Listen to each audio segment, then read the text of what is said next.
Today, VAT is shared among states and local governments based on 20% derivation. That is, where did we get the VAT that we're sharing from?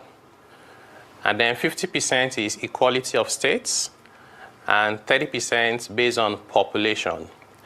As we speak again today, we have at least a case at the Supreme Court where a state like Rivers State and also later on joined by Lagos State are in court, asking the court to rule that VAT is a state tax, and the laws governing VAT should be enacted by the House of Assembly of a state, and of course the tax should be administered by a state. So I like to put it this way, that the conversation we are having today is not between the 20% derivation, because today that VAT among state and local governments, like I said, is shared 20% derivation, 50% equality, 35% population. Now, the states that believe they contribute significantly to VAT are finding it difficult to come to accept that they should only keep 20% of the contributions they have made. And that's why they have gone to court to say, let us administer this tax on our own. And they have won. The only thing now is that this case is pending at the Supreme Court. There's no judgment as of yet. But if the two judgments we've had recently, in the recent past, one is very recent, a couple of weeks ago, another one about a couple of years ago. About 2 weeks ago, there was a Supreme Court judgment that says that the regulation of lottery and gaming is within the purview of the state, and the federal government has nothing to do with it. Previously, we had the judgment of the Supreme Court in terms of regulation of tourism, hospitality, and it says it's for the state. So what is common to these two judgments is that they're not specifically mentioned in the Constitution, and therefore is considered to be a residual matter.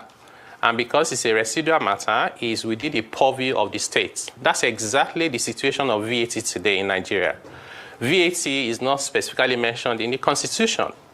So which means most likely, when we get a judgment, if we get a judgment from the Supreme Court, it will say states should administer it. When a state administers VAT, then it becomes 100% derivation.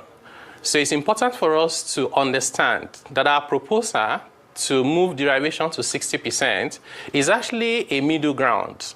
Because if we lose the opportunity of getting this 60% derivation, we're likely to end up with 100% derivation. Now, which to be honest, it's not bad, but it's going to create a lot of problems for businesses and for economic growth. So what is really wrong with the current system, apart from what I've just explained, is that VAT revenue, in terms of generation, is attributed to the states where the VAT is remitted. And that's lopsided. For 2023, the data we have shows that 80.26% of VAT generated in Nigeria was attributed to Lagos State, even though Lagos State's size of the economy as a ratio is just about 30% or a little bit less. So one, we said, let's correct this attribution of VAT so it reflects where consumption takes place, because VAT is a consumption tax.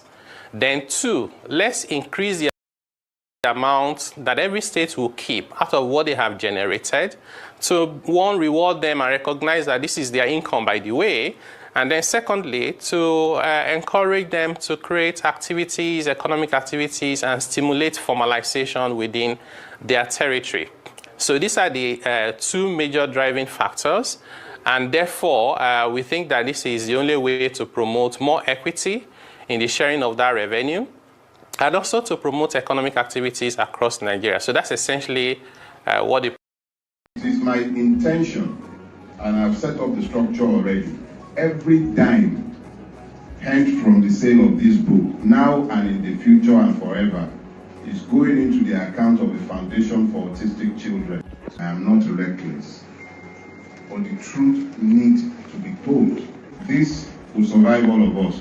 I have allowed allowed the truth to be the sole bridge for my pen, and I have written believing in the complete truthfulness of each and every word that I have put in that book. You can carry a British passport, carry an American passport, it makes no difference. You are still a black man.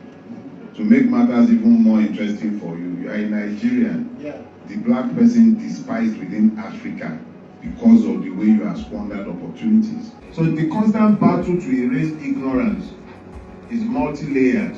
So I took it upon myself to start giving the lecture. Always going to France. Why do you focus on France? Not to US, not to UK, and we are UK colonies. All the time you will be in France, all the time.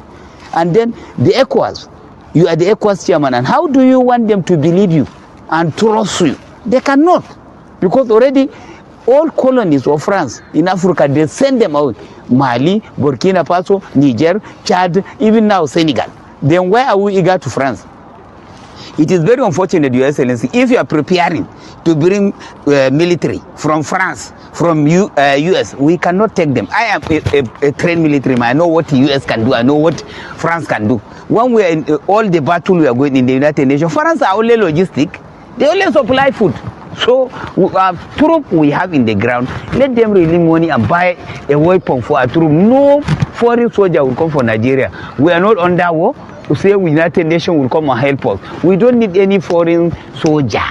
And we don't need anything from France. Assistance, we don't need it. Which assistance France can give us? Why don't they give the all France colony? They don't have their bank. They don't have central bank. So which assistance can France give us? There is no assistance. After finishing, look, go to Niger. I know Niger. I used to go. I know Mali. They don't have a central bank on their own. They will carry their this go to France, print it, and then carry the money, give them what they need.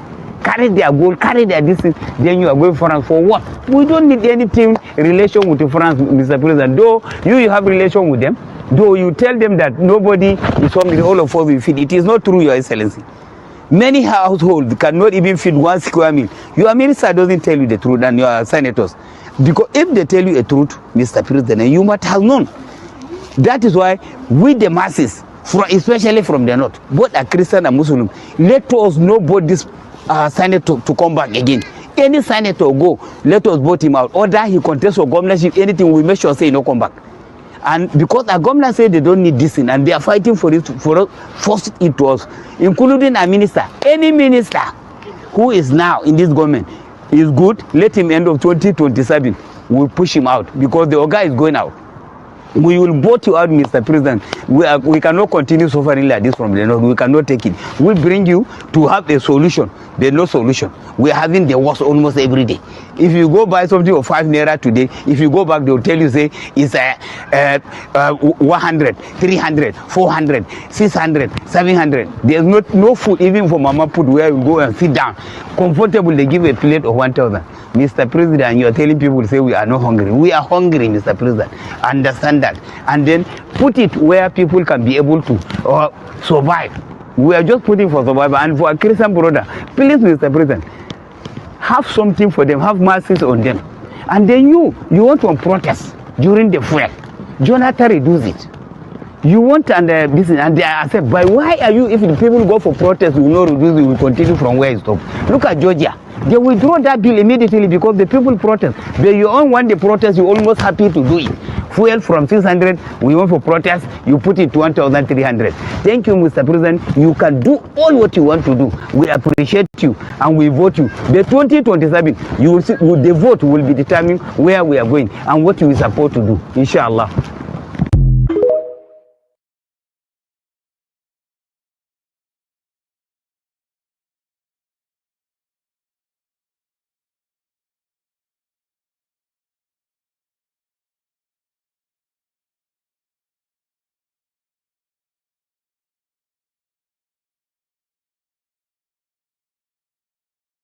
I am from the northern states. For the past 30 years, we've been called educational disadvantaged.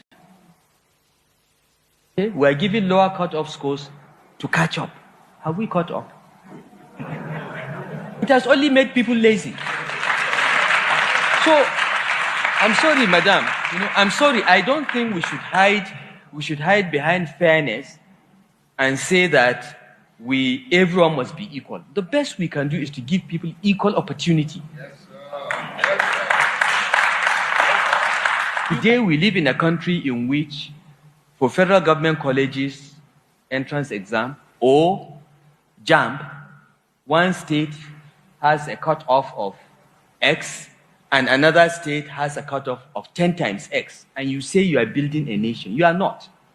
You are creating bitterness from the grassroots.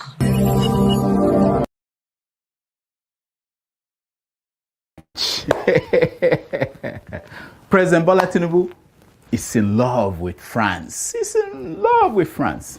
He has visited the European country 5 times since he became president about 17 months ago.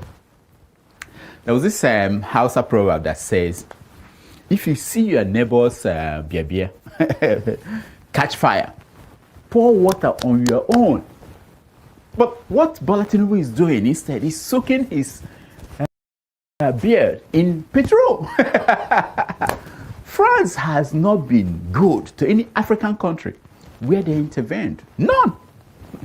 The French left those countries dependent on them. But France is the country where Bola Tinubu wants to establish his deepest love affairs. Why do you think that is? I'll tell you. Could it be that Tinubu loves French cheese, wine, and crackers? I said crackers. or could it be that Tinubu believes his minor, what's it called now? Criminal entanglements, yes, in Chicago have not been translated into French, so he can act like an innocent man in Paris. You know, maybe think of all the countries in West Africa governed by France. Which one came out insane? None. They're all insane. Their relationship with France were all toxic. That kind of toxic relationship is what Tinubu is signing Nigeria up for. I owe you, I am you, I owe you, I am you.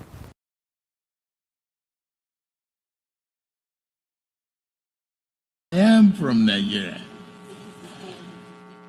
It's better to give you the true picture of what's going on. In Africa, we have terrorism challenges, insecurity challenges that are preventing farmers to even go to their farm. We have problems in Sudan, displacing people. We have problem of climate change, flooding, destroying crops. And we have problem of protectionism. We have problems. It is very important to make it clear and louder here. We have problem of out of school children.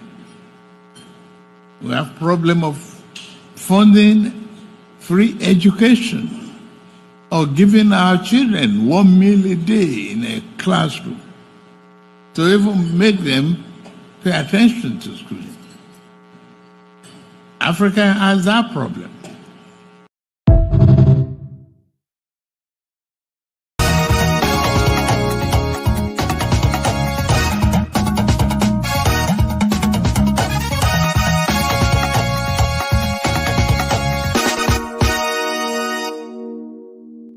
I hope that Nigeria wins. I'm never going to wish any president evil so that I can say I told you so. No, I won't wish them evil. I hope. You see, I'm not praying. There's no point. I can't pray for Nigeria to be fine. I only hope that Nigeria wins and Nigerians win.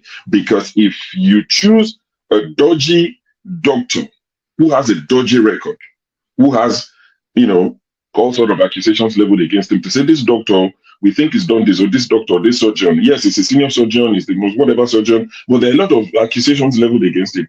If you choose him to operate on you, and you tell me to pray for you that it doesn't kill you surgery, what's the point? I can't pray. You might make it, you might not make it. My prayer won't change anything. So I hope Nigeria and Nigerians win during Tinubu's 4 years.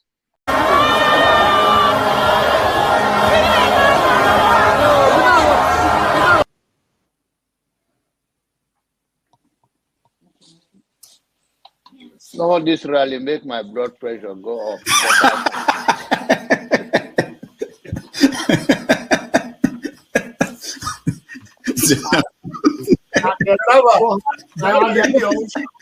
And the people are a platform for him who are supporting him. So you should get a filter sometimes. Filter your thoughts before you say. I'll continue to take blood pressure medication Why are you getting high blood pressure, Jonava? Now, I'm not taking medication for myself. I'm taking it for people like Bola, some of you guys, that after the January, February something, and then people like Soludo, that is a good spoiler. I thank God for his life. He's working for my godfather. Don't forget, that state is now an oil producing state. So they now have derivation, if you are not aware. So if you want to speak for anybody, please do not defend a character like Yabelo. Please do not. Okay, let me respond to him. 1 second. Do not defend a character like Yabelo. Do not. All right, thank you, Mohammed. The people of that state. Can I respond to him? No. Then go to hell. Rudolph, go to hell. All right. And I am ready to die defending Nigeria in whatever way. When it is God's time for us to go, it is you not took my time to talk. You are ready to defend Nigeria. I gave you my time. No, I'm coming. Alexi, hold on. You already started. What I'm saying, defending Nigerians is this. I gave him my time and he's using it to defend me. No, sorry. I'm sorry.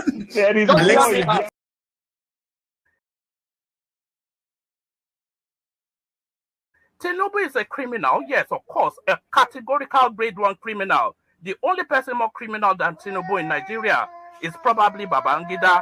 But he's a criminal, and is he fit for purpose? Absolutely not. Should Tinubu be the president of Nigeria? Categorical no. Is there a better option than him? That is subjective. So show me who he is.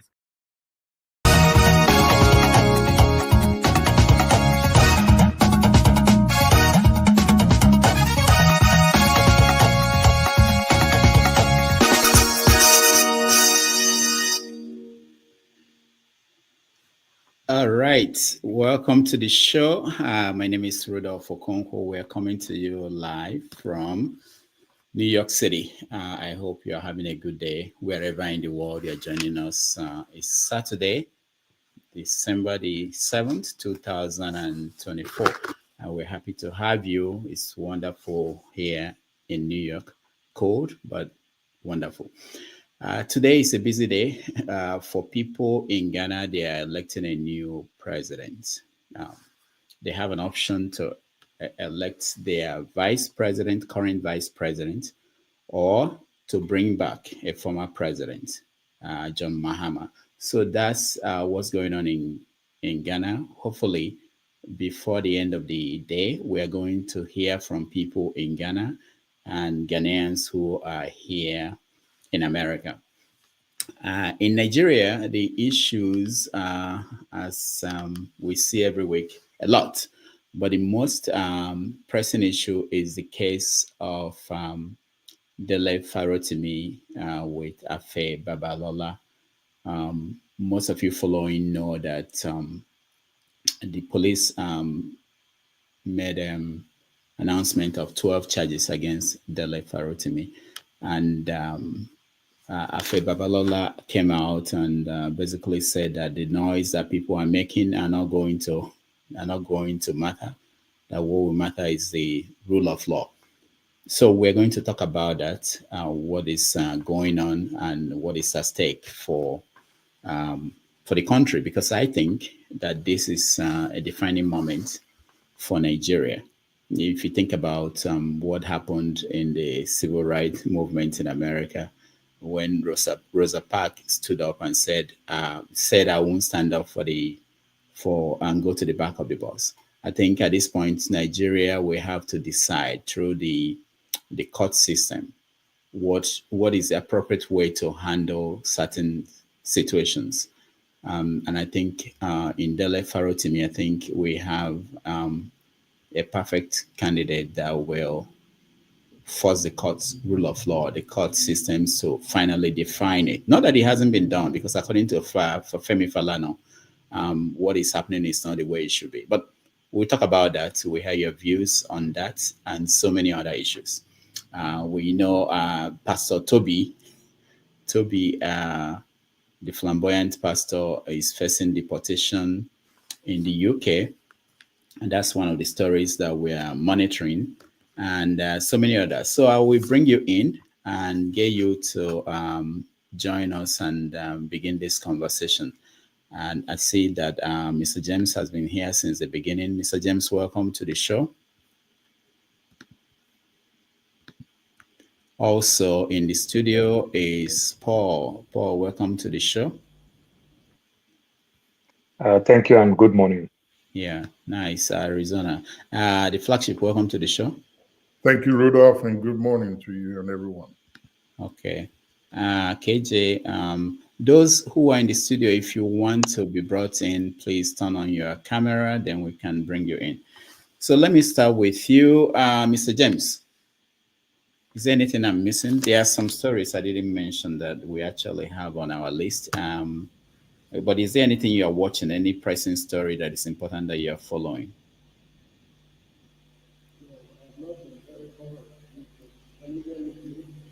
No, we can't hear you, Mr. James. We can't hear you. No, the audio is not. Can you hear me now? Yeah, but it's noisy around you. But go ahead. Yeah, I said I've not been current these days. You're dealing I've with not been following the news these days, but I'm aware of what Mr. Dele Farotimi is going through, the problems he's grappling with. And I'm also aware of Mr. Tinubu's adventure to France. Okay. Thank you. All right. Some other stories that we're following in Namibia, they elected their first female president.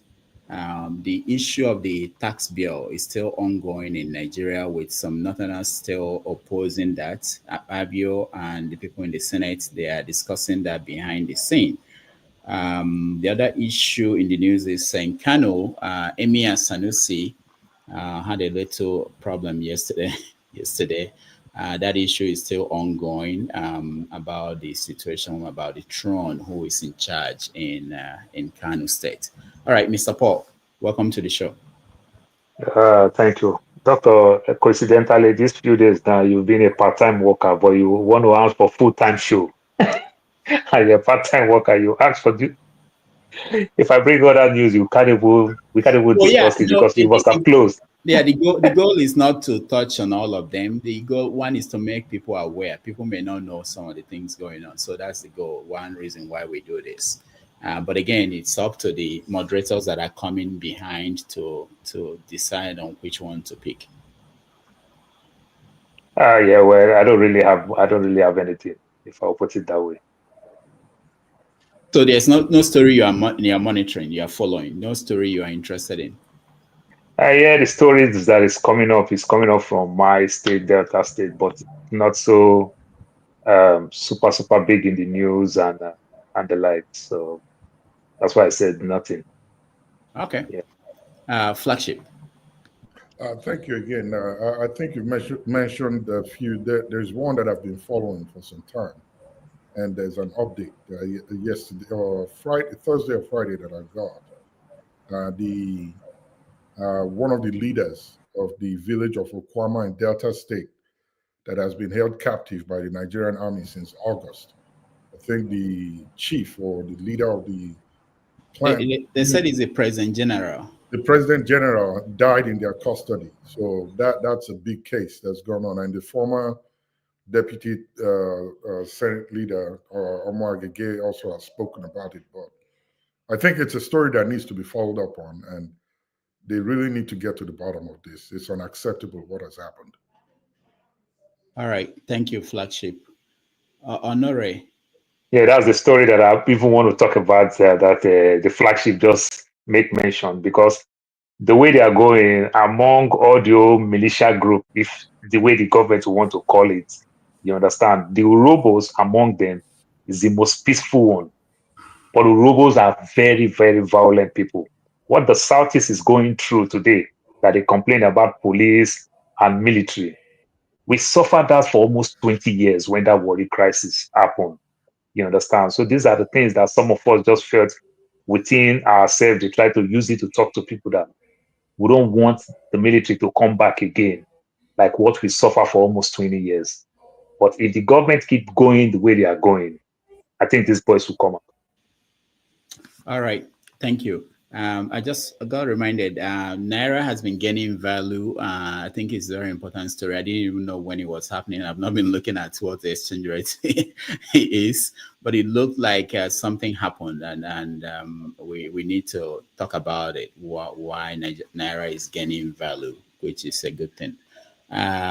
Honore, am I pronouncing it well? Welcome to the show. It's Onero. Onero. Okay. Mm-hmm. Welcome to the show. Thank you. So we want to know from you if there's any story that you are monitoring, you are interested in, that we didn't mention.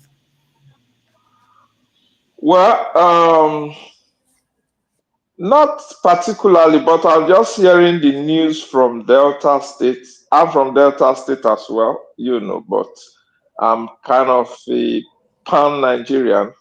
I was born in the north, grew up in Delta State, from Delta State, schooled in Edo State, worked in Benin, served in Kaduna, so every aspect of Nigeria kind of draw me in, politically, economically, and otherwise.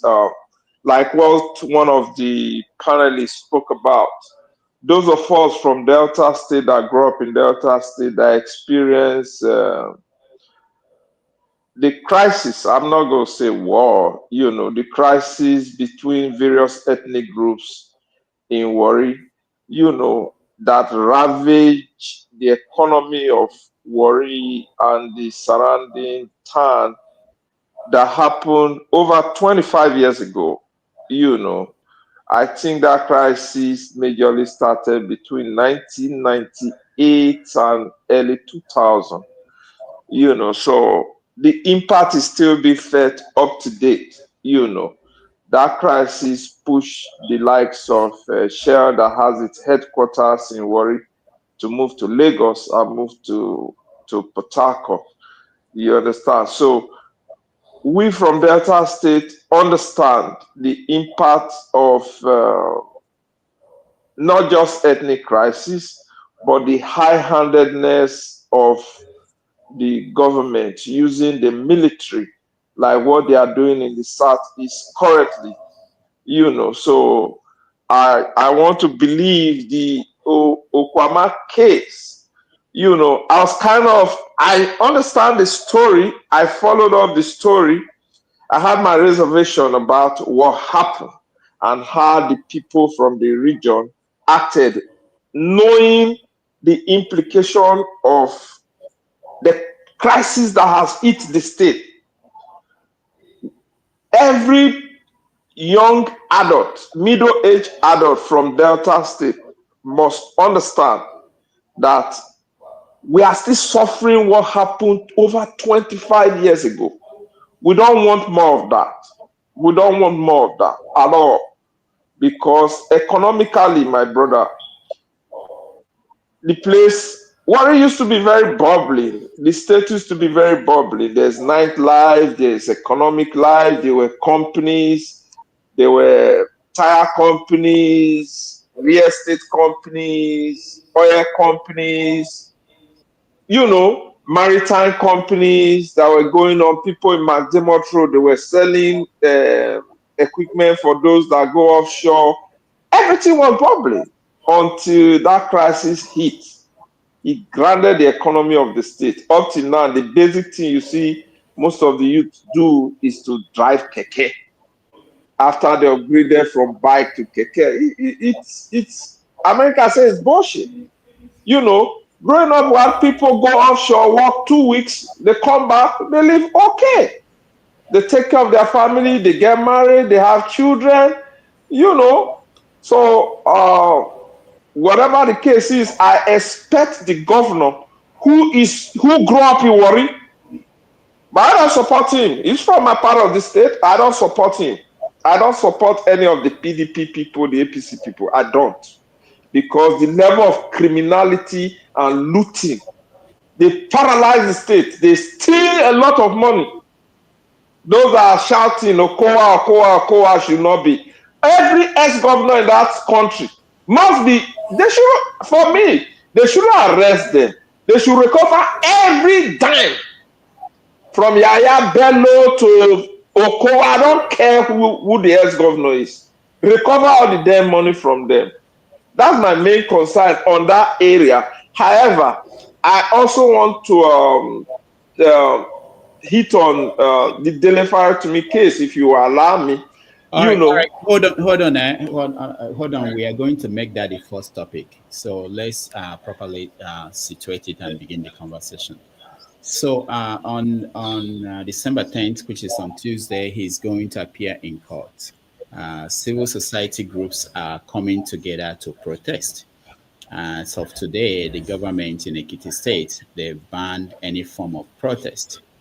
And if Afe Babalola said that only the law will matter, not media tactics or street yelling. So I think it's all set for a confrontation that will happen on Tuesday, unless something changes, unless someone blinks. Tomorrow on the show, we are going to bring Omoyele Sowore as part of our Sunday lineup, who is planning the demonstration that will happen across Nigeria. They want to demonstrate in Abuja, at the Supreme Court, at the courts, and at the offices of different organizations. So he will join us sometime tomorrow during the 90 Minutes Africa. But let's begin the conversation. Let's watch a little bit of Dele speaking before that. Not moving out of the line in a space where I'm going to be paying toll gates, toll fees that I ought not to be paying in the first place. That toll gate is one of the most blatant expression of wickedness by the rulers of Nigeria. And it is instructive that that place became the scene of a massacre by the same soldiers that you're talking about. So for me, it's a no-brainer. I am prepared to die in defense of my right. It is not a function of some death wish. But the reality is that Valamogulish, every man will die one day or the other. So it is better that I died for something worthwhile, such as the protection of my right, rather than to die after eating pounded yam in right at the prime of my life. So it doesn't.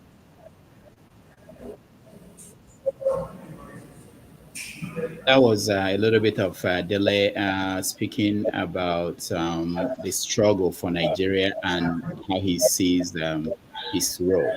All right, Mr. James, what is your take on what is shaping up to be another confrontation with the state?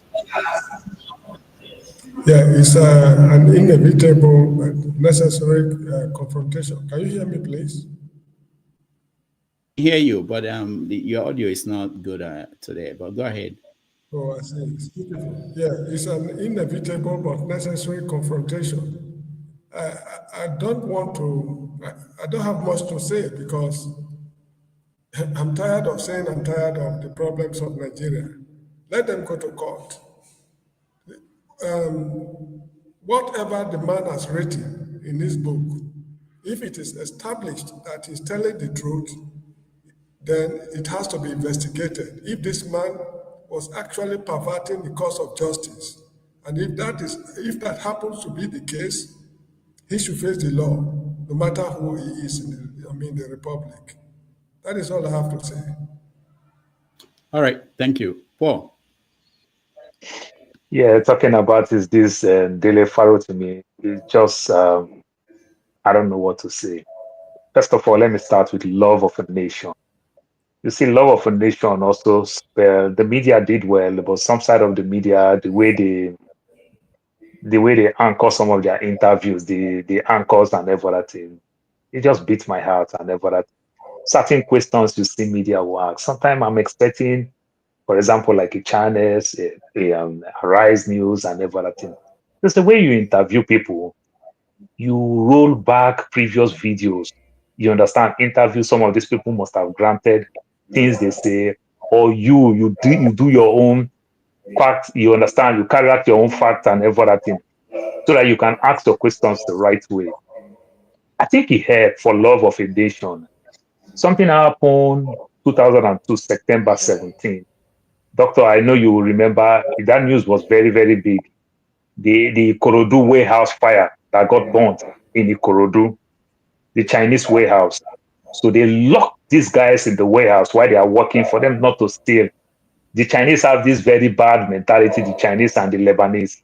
You know, people enter the warehouse, they lock them there and everything. And they did this thing. You know, so this warehouse got burnt. Why the fire was okay. Why the fire was going on and everything. Some of them tried to escape.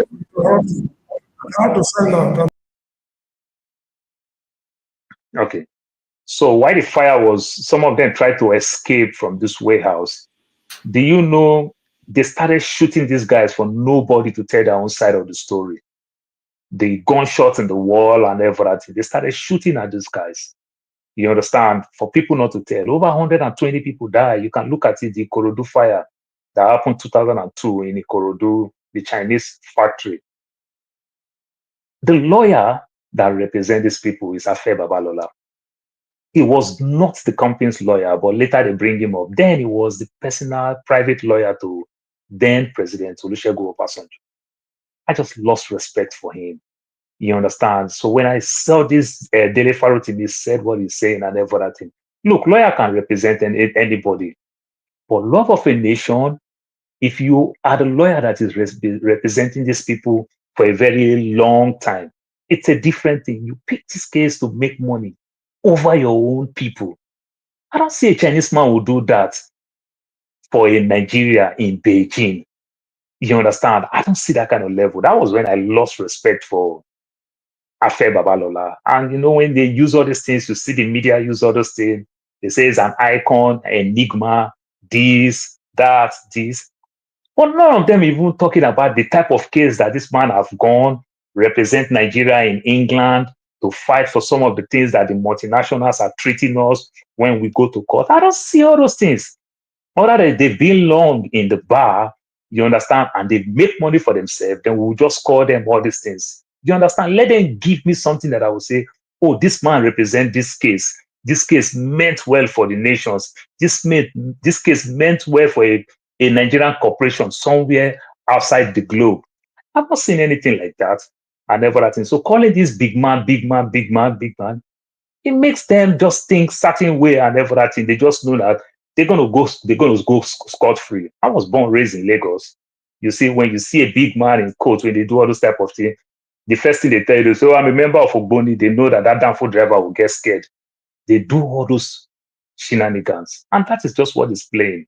A 92 years old man who is a lawyer, who is a son, don't even know how to channel his own case and everything. It's just the Nigerian way. And I'm so ashamed of him.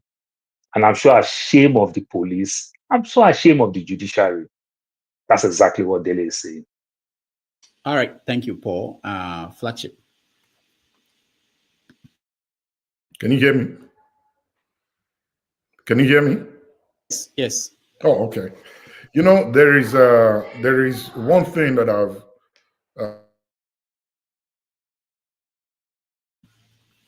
all right, we can't hear you anymore. Flagship. So it should be your connection. If you fix it, we can come back to you next. Let's go to Onaro. Okay, thank you very much. First and foremost, I want to say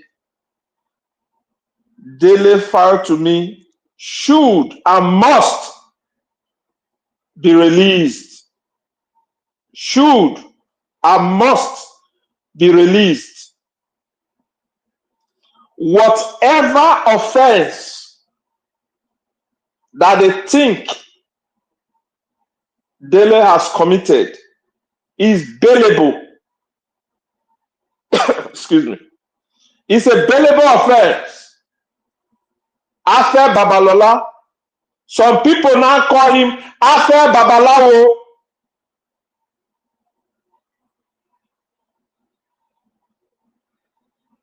They say his son, at his age, the direction Nigeria is going, we that are here have some regard for some of the older generation. Those below 30, those below 20, they not send anybody. They not send anybody, whether your age, they don't give a damn. They will insult you, remove your cap, mess you up if you talk to them. They think you are part of those that have put them in poverty. I have followed the story. Dele Farotimi has narrated what is in his book on various platforms. I listened to him, and I think he's on News Central. I think he's on News Central. When he vividly went in details how Afe Babalola corrupted him and the political class, corrupted the Nigerian judiciary rather. They corrupted it. The judiciary in the time of the military stood up to the military. The military tried to corrupt them. They refused to be corrupted. The time of Shaw, the time of Oputa, those judges carried themselves with dignity, integrity. You never will see them liaising with military administrator, dining with them. What Dele wrote in his book is what is playing out. Don't be fooled by whatever integrity they call themselves, or whatever accolade, or whatever title they attach to their names. Majority of this political class are criminals, thieves, gangsters. We see them, we know their tricks. Those of us that have followed politics for many, many years, and especially this new political dispensation that started in 1999. Tell me what Wike is doing with judges. Afe Babalola did worse. They placed their cronies. This professor, what's his name? Odi Kalu, the professor of law, give you details, evidences. They will call it defamation. The CJN that just left, Oriola, whatever his name is, I don't want to remember, will bring his own son, bring his daughter, his in-laws, and place them in the high court, in appeal court. Wike's wife will be positioned in appeal court. Wike will build houses for judges. You tell me they are not corrupted? So please round up so that we can go to the next To round it up, what Dele wrote in his book is what is playing out. They use their influence to corrupt the system, to buy the system, place their cronies there. Where they have influence, they use it to the fullest. As a matter of fact, The protest must go on. A Ekiti state governor or government have no right to tell people not to protest. There is constitutional right for people to assemble and protest against bad governance. Even if it's good governance, we can still protest. Thank you. All right. Thank you, Onaro. One man more. Welcome. Well, all right. Thank you for having me, Rudolph. And I'm not going to talk endlessly out of respect for others that may be waiting to speak as well. I think we should all abide by that. So yes, I just came in briefly to infuse some facts into what is no doubt going to be endless hours of propagandizing. So let me set a backdrop of facts as to the actual situation, and then I'll listen in the background to the endless hours of propagandizing. So the trajectory of facts. Dele Farotimi published a book, and then he went on the media space to reaffirm that book in audio-visual form. What did he say in that book? He said Afe Babalola corrupted the judiciary system, the Supreme Court, he said. And he went on to list some of the judges that he corrupted, inclusive a member of the Rhodes Favor family. So that's that. So corrupting, he said he corrupted the Supreme Court to get a fraudulent judgment. So that's what he said, both in print and in video form. So that's what he said. So now, so that's known. So what is also known is that Afe Babalola is an SAN, a senior advocate of Nigeria. That is known as well. What is also known is that Afe Babalola has been 5-6 decades in the judiciary system. That's known as well. What is also known is that within the Nigerian legal system, Afe Babalola's reputation sits at the very top of the parapet. So that's known as well. So now, this chap here, your man Friday, the obedient space, he's gone out into the public space to make this allegation against this man. So he's made it. So what does the man do? Does the man sit quietly and let his reputation be besmirched, something he has built over 5-6 decades? Unlikely. So what does he do then? He takes to law and he institutes a legal suit for redress. So that's the step he should take, and that is the step he has taken. So that's fine so far. He institutes the legal suit in Ekiti State, which is where the injury was afflicted, because he lives in Ekiti State, and that is where he was injured. The book was published in Lagos. I heard that argument, but the book is not restricted to Lagos. It's nationwide and global. So the injury was inflicted in Ekiti State. That's established as well. He institutes a legal suit, and then as the consequence of that legal suit, notice was sent to Farotimi to appear.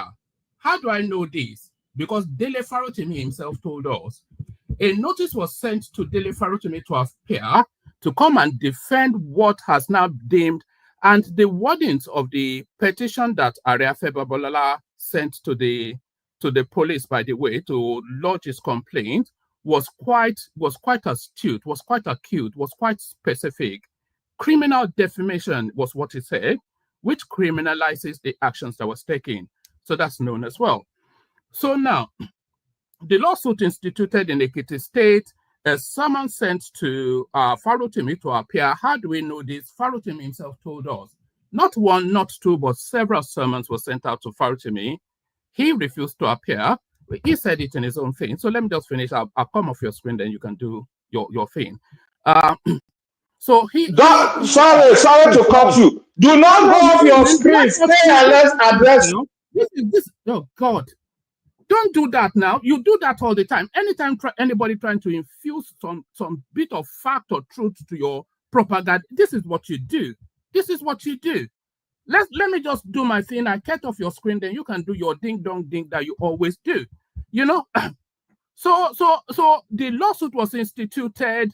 The several summons sent out to this guy. He told us it was bogus and spurious or whatever it is. He gave some appellation to justify him not attending, but he made us aware that he knew that a lawsuit was instituted against him. I sent you the clip, Rudolph, so you can play it. So he knew, and he subsequently knew that a bench warrant was issued for his arrest. He knew that, and I know that he knew that because he told us that he knew that.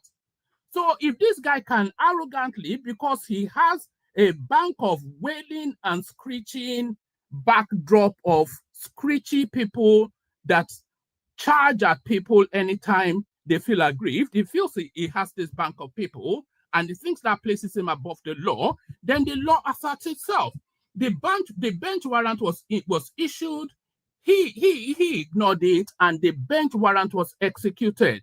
Now they said the Ekiti state came to arrest him in Lagos State. We don't have state policing in Nigeria. We have a federal policing system. So the Ekiti state can well complement the Lagos State command to say we're coming, but not compelled to. But that's just a red herring. That's an aside. What is central to all this is that this your party man, Dele Farotimi, he has made commentaries that the person finds defamatory. Dele Farotimi tells us that he will stand by his words. So now, those are not just empty, vacuous words, by the way. I will stand by my words, I'll stand. Yes, so the opportunity now to stand by those words has been availed him in the court of law. And that is where we are. So anything outside that is just the usual screechy, squealy, and you cannot shout through this. So that's just my submission. So sorry I got a bit loud, Rudolph, but your guys tend to do that too much. I'm not sure if you're here to propagandize or whatever, anything that steps out of line with the mantra chanting, the launch. But let me leave you to it. Thank you for having me, Rudolph. No, hold on, don't go now. That's I of course. Did you see the clip I sent you? No, I didn't see it. I just checked. I didn't see it, but I have other clips. Is it WhatsApp? I don't know where you sent it to. I sent it to your WhatsApp. Yes. Today? No. A couple of days, a few days ago. No, I won't have it. Can you resend it? Can you resend it, please? Oh, no, you wouldn't see it, of course, because it runs contrary to what you are it's not that. I'm a busy guy. I'm busy. Yeah, of course. You're the only busy guy on the planet. We are all just. But resend it to me. I'll play it. I'll play it. Yeah. I'll play. Maybe I have it actually. I have some clips too that I didn't play. But let me come back to there are new people who are joining us. But let me. So do you think that what has played out, or what is still playing out, that it serves the purpose of Babalola? Do you think that served, that this is what he wanted? Is that the goal?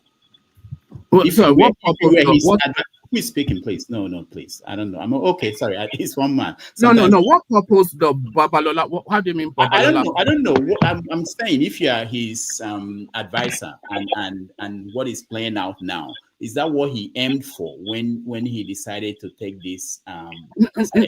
Yes.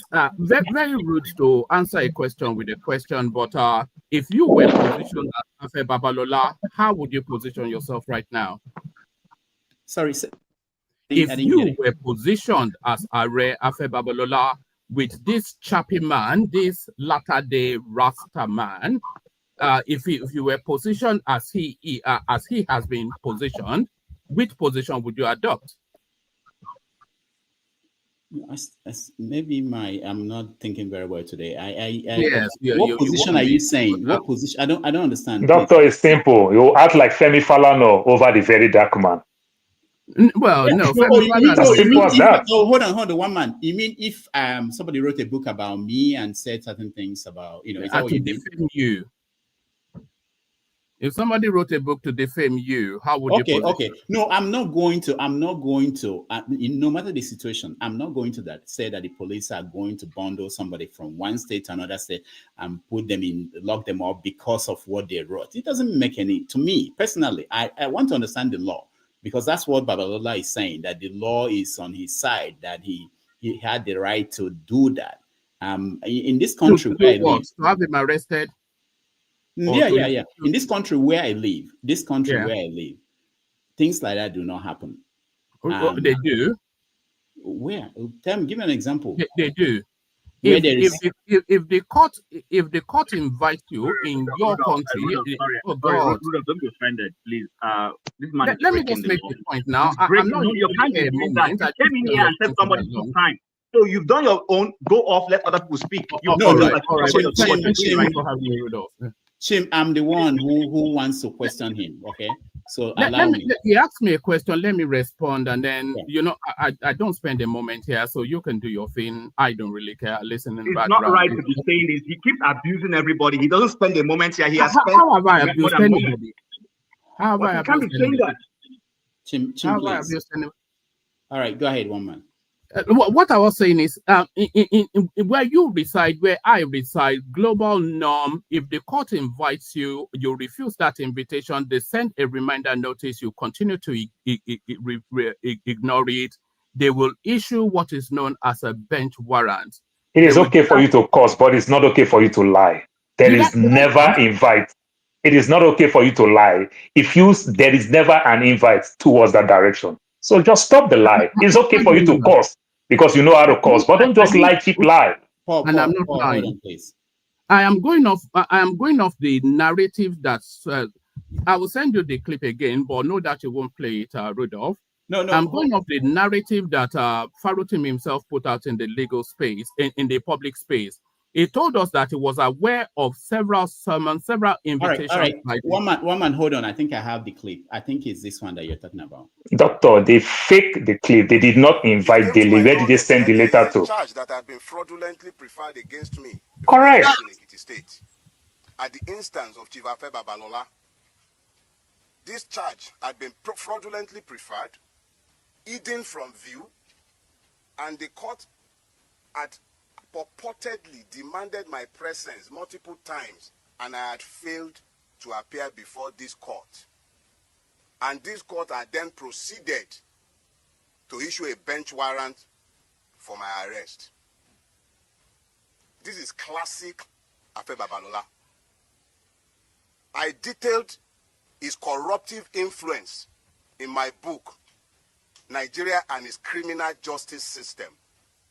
And what he has done is exactly what he has always done in hiding. But he has done it this time again.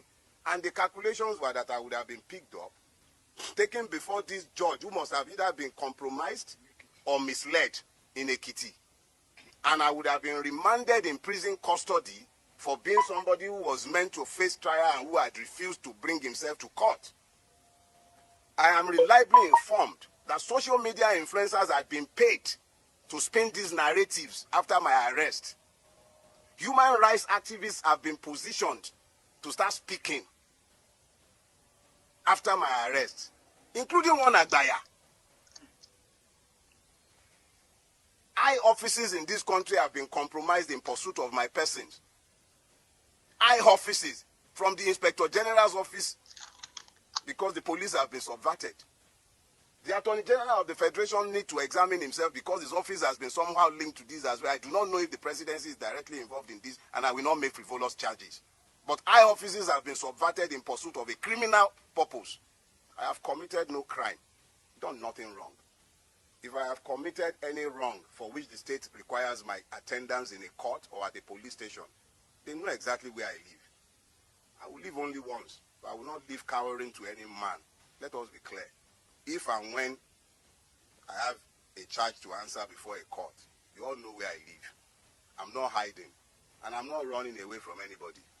Let us be very clear about that. I will never run away from Nigeria.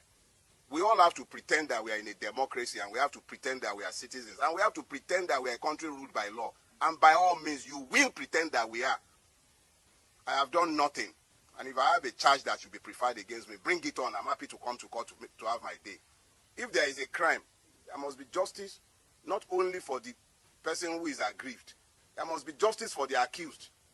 And there must also be justice for the system. This is not how to build a rule-based system, where the system itself becomes so criminal that policemen were engaged in criminality.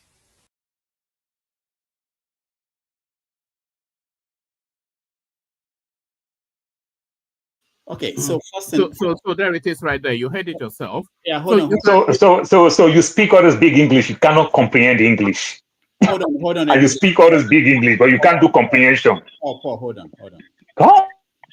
Everybody, hold on. So the first thing I want to correct is, one man, you said that I won't play this. I don't know why you think I actually had. Yeah, because you lean in a particular direction.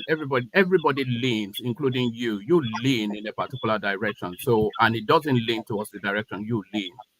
Doctor, you want to give me my time to talk, or I just leave? So about you and this No, fellow, Paul, I can please, go away. I'm It's about only a moment then I now. can go. Don't worry now. You can hear a contrary view. It doesn't matter. You can disagree. We hear contrary views. I don't align with your mindset as popularly held in this space. You know that already. So when you let me on your screen, you know already what you're going to get. So it's either you don't let me on or you listen to it. All right, one man, thank you. I don't have any further question, unless you have. All right, no, let me just leave it there. I think people are impatient to speak, and let me come up. I guess it's my turn now to talk. You understand? I guess it's my turn. I guess it's my turn to talk. All right. Yeah. Doctor, you see, when you see, this guy can speak all the vocabulary he likes to speak and everything. Some of us, we did cursive in school back in the days. Today, now we operate computer. Those cursive don't mean much to us. But what I understand, common sense means a lot to every human being in mankind and everything. He speaks the English, but he don't know anything called comprehension. He can't even comprehend words and everything. My father owned properties. I understand. I live in Lagos. I know our landlord quit tenant without their consent, without any court paper. They bring some other fake person to the court and everything. First hearing, second hearing. One day they just use the police and throw the people off the house. By the time they start taking your load off that house, when it's raining and everything, that's not the time you want to go to court.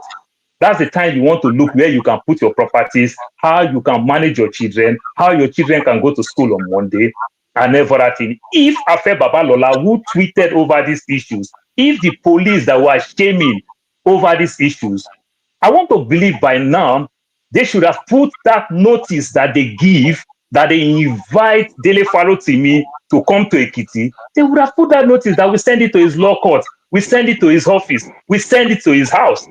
I've not seen anything of such. And everything. And Dele Farotimi said it clear. Invite me. Why are you doing all those nonsense shenanigans? These are nobody that they do all those things for. This thing has been going on for years. I have tenants who live in my father's house for years.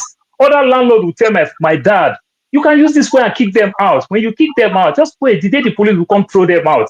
It's going to be raining on that day. When the person remember his children going to go to school, his property outside, the person will not remember to go to court and say they never invited to court because the police will come with court paper. Meanwhile, they never summon you anytime. These are the things that we're talking about, data. You understand? If I'm to go to court today, the first thing they will ask me is to present my ID. You understand? To know whether I'm the right person that is supposed to be there to do anything. You understand? So when he's talking all these shenanigans, it can cause for all I care. But lying, I can't just cut in that slack for him to just lie and just lie freely and everything. Because this man challenged Tinubu and the likes. Come on now, my brother. You understand? There's something called tough love. You may not like Dele Farotimi, but on this one, Afe Babalola did it wrong. And you understand? And if we want to use precedent to answer this case, we saw Femi Falana and the very dark man. Why did you do that? You're a lawyer. Why are you using the cops? You understand? Why are you using the cops and you are talking all these things? You even come outside to talk and everything. If you get angry and you make mistake, it happens to every one of us. You understand? There's one property we all have, we pray not to use. It's called mistake. We make mistakes sometimes. You understand? I want to school my kids. Sometimes I overschool them. I make mistake. You understand? Our parents make that same mistake to us. Just own it, hand it, and everything. Than lying or try to cover it at all costs. I don't think that can fly. You understand? And when it fly like that, it becomes precedent for another person to do the same thing. You don't get it. It becomes precedent for another person. That's my take, doctor. All right, thank you. I totally do not understand how people come in. I don't know the sequence now, so I will just call anybody. Chim, I will start with you. Actually, you're correct. I was here when I came in. There were only three people: you, Paul, and one man. When the others started coming in, so you're correct. So I'm going to keep it very simple. I wasn't going to join the program, but I can't stomach the kind of things one man comes to do. You know my views when it comes to censorship. I'm not in support of censoring anybody. Everybody is welcome to the program. Let's have a diversity of views. I don't have to agree with you. You know that. So I'm not here to ask that one man be censored or not. But what I can stick, and this is, please condone me when I make this statement. Don't allow anybody come here, abuse everybody in the midst of trying to make his views. One man came and insulted everyone, and you allowed him to do that. That's not right. He came in, he was using verbose languages on everybody just because he wants to disagree with people. That's not right. You don't have to do that. You can come here and say you agree with the way the law is being executed and explain to us why you agree. You don't have to come here and say that everybody that is an echo chamber, is this or that, just because who cares if he seems to believe that he has this superior view that stands him out. That's not correct. Number one, like Paul just rightly said, I was praying that you play the video, and thank you very much for playing the video. He said that Dele said he was summoned and he refused. Did he hear what Dele was saying? That everything was being concocted. The whole idea was to say that he had been summoned and that he had intentionally refused to adhere to the summons, which is not correct. So the other thing I want to ask him, which you asked him, unfortunately he has left because he always wants to just drop in here like one big man and run away, which is a typical Nigerian system, which is what is exactly playing out. We have abused the use of the law in Nigeria. We have always felt that because we have influences in police. I've been a victim of it severally. The military boys had taken me to Ikeja cantonment to go and beat me up. But because I also had somebody in the military, the person who was doing it was thrown into the guard room for trying to do what was illegal. You understand? So it's in Nigeria, if you don't have access to power, you are going to die. No, there's nobody here who doesn't know this. I'm not saying anything that is new. What they have simply done, and that man has used, is use his influence in the judiciary and the police. I don't know why the Nigerian police has become an instrument for settling cases. I bought tires a few years ago here. And while using the tire, 3 months after using the tires exploded and I had an accident. I went to the police over the matter. The police told me this has something to do with them. That this is a civil issue, that I should kindly go to the regulatory authorities who are responsible for regulating sales of tire, and then they will investigate it. That if the guy has sold me a bad tire, then they will prosecute him. But I cannot just jump straight to the police and start wanting them to go and get involved. Where did we get? For me personally, it was an eye-opener. And this is what our elites constantly do. The moment they feel they've been infringed on, they go and use the police to go and begin to execute. Why would the police go and with all the Dr. Damage's program you've done? How many people have come to arrest you for abusing Trump or Biden or who's in the US or for doing satire? Because if it was in Nigeria you were doing this in, Dr. Damage, sorry, you would have been in jail by now. They are going to throw you inside backyard because they don't agree with you. And these are the things we're talking about that we need to stop. And someone here who lives in the UK, who hides in the UK, let me use that word, hides in the UK, because he's here in the UK enjoying liberty and telling people not to enjoy liberty in Nigeria, and then coming here to use verbal, because he can speak, he can pretend to speak the Queen's English. He thinks he can come here and bamboozle us. What kind of rubbish is that? So, but the reason I'm going to end there, please, anybody, including yours truly, if I ever come here and I start abusing somebody, throw me out. Don't encourage this guy to come here, use verbose language on people because he wants to express himself, and then get away. It's wrong. That's the reason why I came, actually. Thanks. All right. Thank you. It's my turn now. Oh, KJ. All right, KJ. Yeah. Sorry, I'm going to start this way, if you indulge me.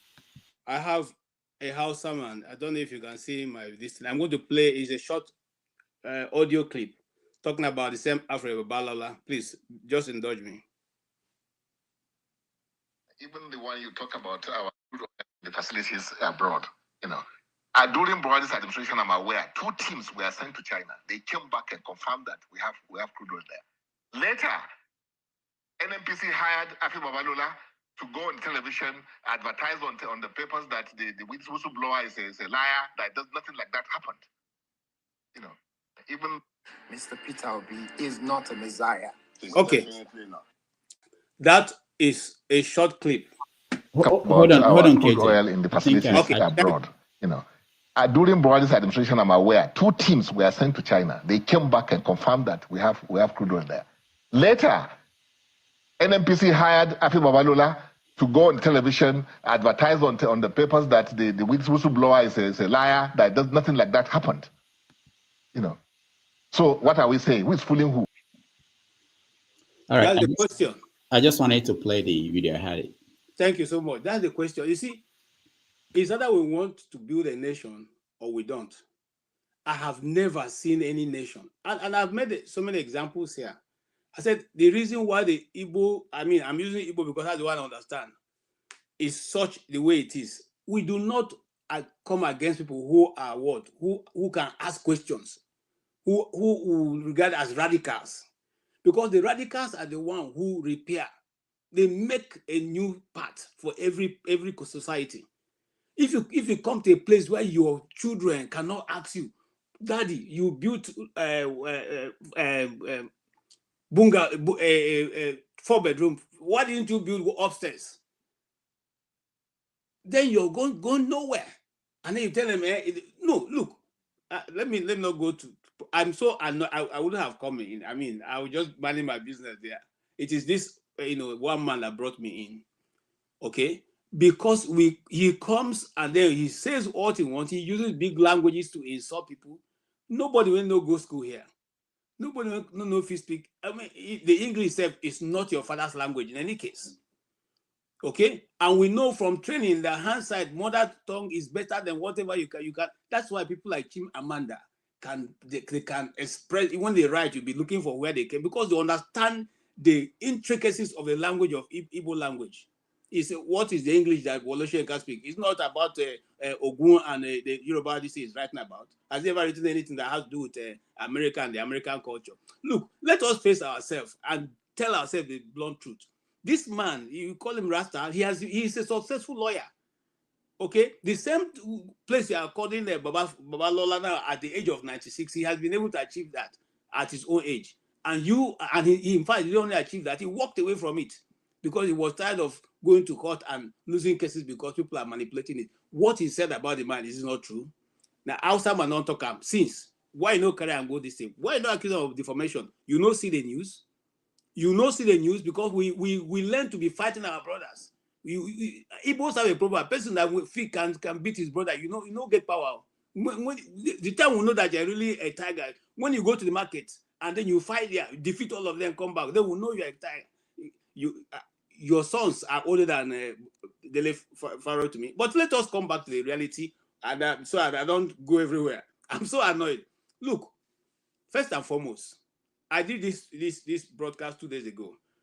When this thing is a classic of what goes on. My friend, his marriage was ended because of this kind of this same scenario. The wife went to another state and sued him to a high court in that state and said that the guy was beating her. The guy locked her up for 3 days inside the house without food, water, and nothing.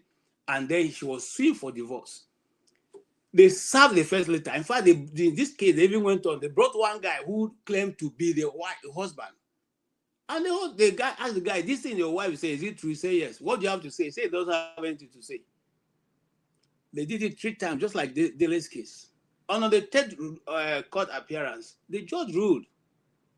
So this guy was sitting in Abuja, and the wife comes back with a divorce letter sent from a high court. How did this happen? The guy rushed to the high court. He said, no, but you appeared 3 times. Okay, you appeared here. You said you agreed to all the charges against you. So what are you now talking about? It is classic. We all who were either doing one business or the other in Nigeria have seen this thing play out many, many times. Nobody can say you don't know this classic act.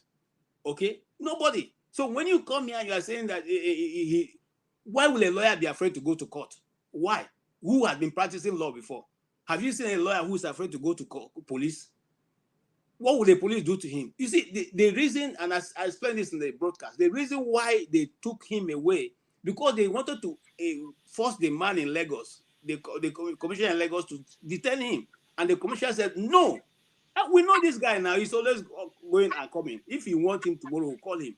If we want him tomorrow, we'll call him. So we're not going to detain him. Dele, on personal recognition, go to your house. If they want you another time, come back. All right, we'll call you. And so they felt that that power they have has been broken. So you know what the bully does? He takes you to a place where he has authority. And so they take him to Ekiti, where everybody answers to them. And then once they got there, they arraigned the judge, they took the decision and remanded him in prison, even though the case does not warrant that. So, gentlemen, I don't know. You see, let us be fair to ourselves. I keep saying that the reason, not because I'm going to say anything that will be different, that will make Nigeria change tomorrow, but we must constantly conscientize ourselves of the truth. At least that's what will help us live longer. Tell the truth at every time. And don't pander. Look, I don't know what to say. Look, this man, if I were him, you see, sometimes you just see certain things, you leave them alone. Okay? Now, Tony Elumelu, who also was the one who started the Lagos one, why is he not coming up now? Because he's seeing what is going on. All right? And the people of Nigeria, the ones who have been suffering, are ready to take any of them to the cleaners. They're just like the first speaker said, Mr. Onoro. These people don't know you. Now when they're older than them, now we know say you be Babalola, Afe Babalola, big lawyer. They don't care. They don't care who you are. They give them food. Okay? So if you bring yourself, they will clean you up, finish with you, spray you, put you for hanger outside, make sure they beat you. And there's nothing you can do about it. You can't arrest everybody in Nigeria. I'm sorry. You see, the book has even gone #1. We didn't even know about the book before. We didn't care about the book before. Everybody in the world now is looking for the book to read. What is it about the Nigerian system? So and this is my last point, we as Nigerians have finally brought our shame to the international public to say, true, that thing you have been saying about the Nigerian court is real. We are all corrupt in the system. That is it. And there's nothing anybody can do. Whether you can't speak English, insult people or not, it doesn't make any sense. Thank you, sir. Thank you for indulging me time, sir. All right. Thank you so much. AJ brought ourselves Republic in an iconic senior advocate of Nigeria, brought us to shame. Not even MC Oluomo, senior advocate of Nigeria. All right, let's go to, let me hear, I see you, Wale. I'll come to you, but not immediately. Let me hear, Onaro, did you speak on this topic yet? I think yeah. No, sorry. Oh, sorry, I thought you were talking to me. Apologies. Hello.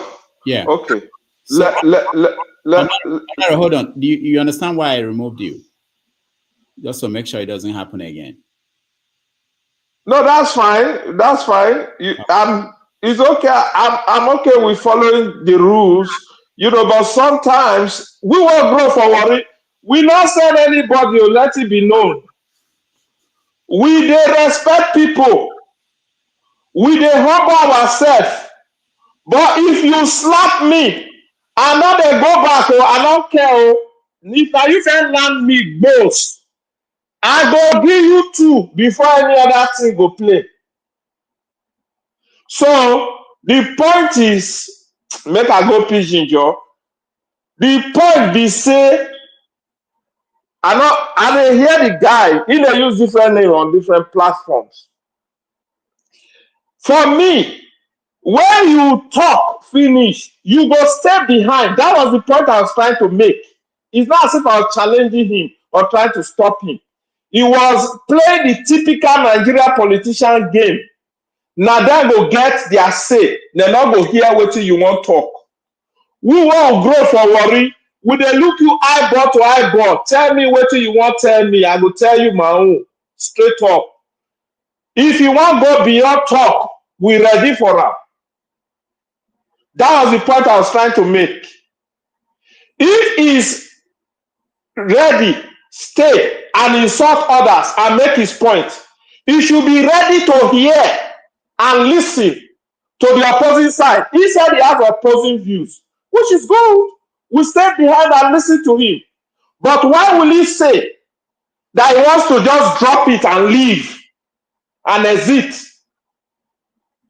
He should stay behind and hear responses to whatever he's saying.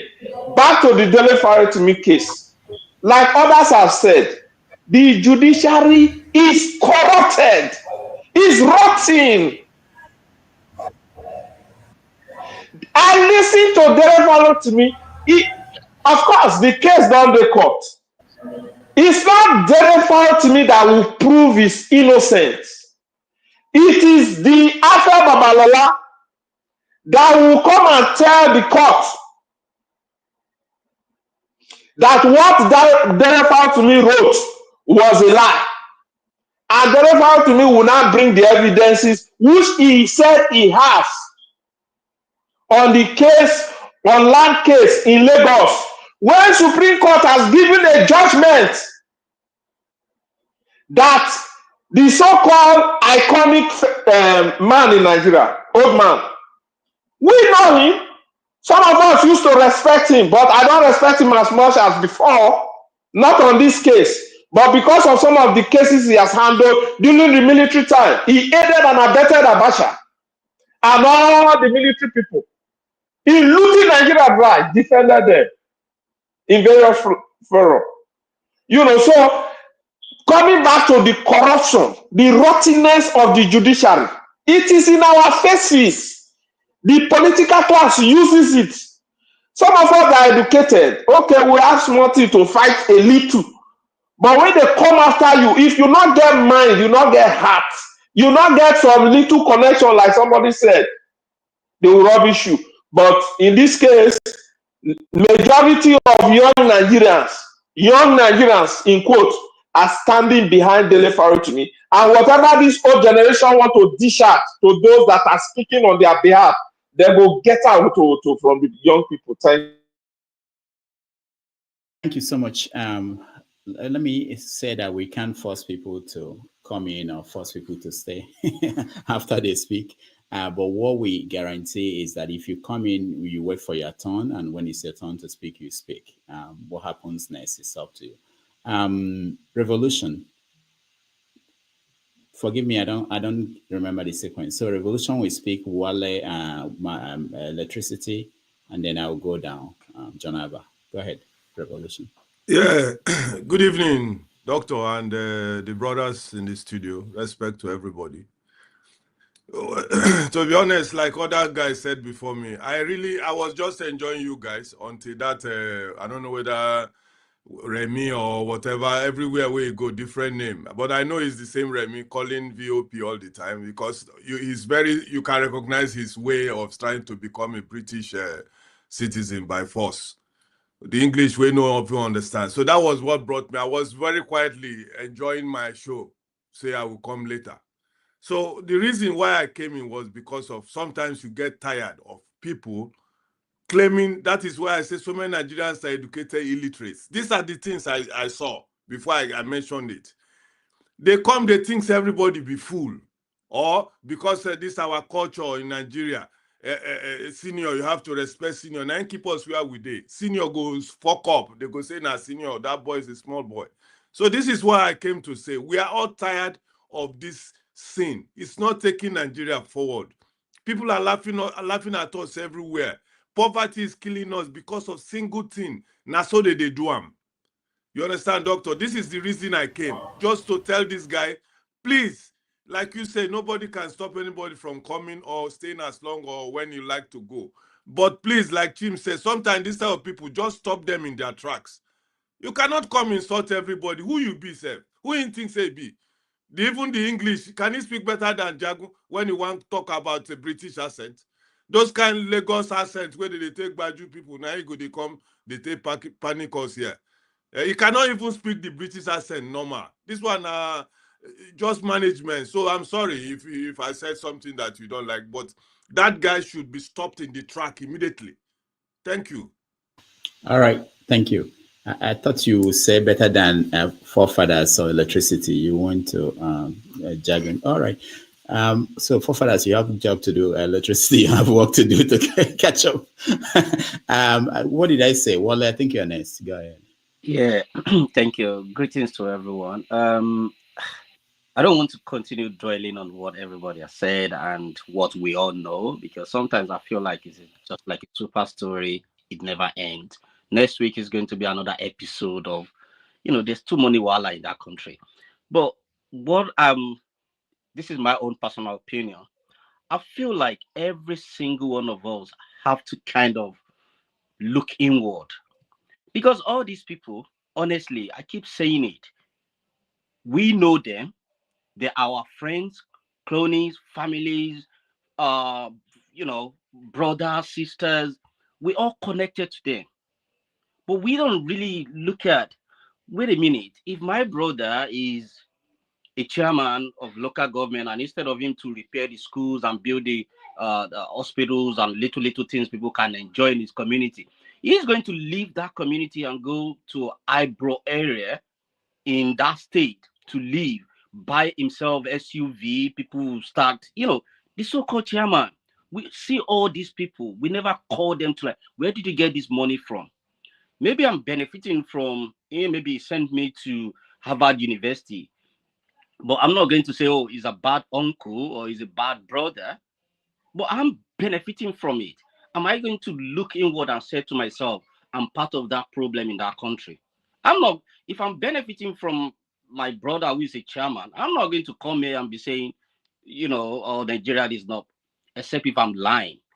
So until we all look and call, we all live in this developed country. If you spend a penny over what you're supposed to spend, they will call you to order. Where is the accountability and transparency?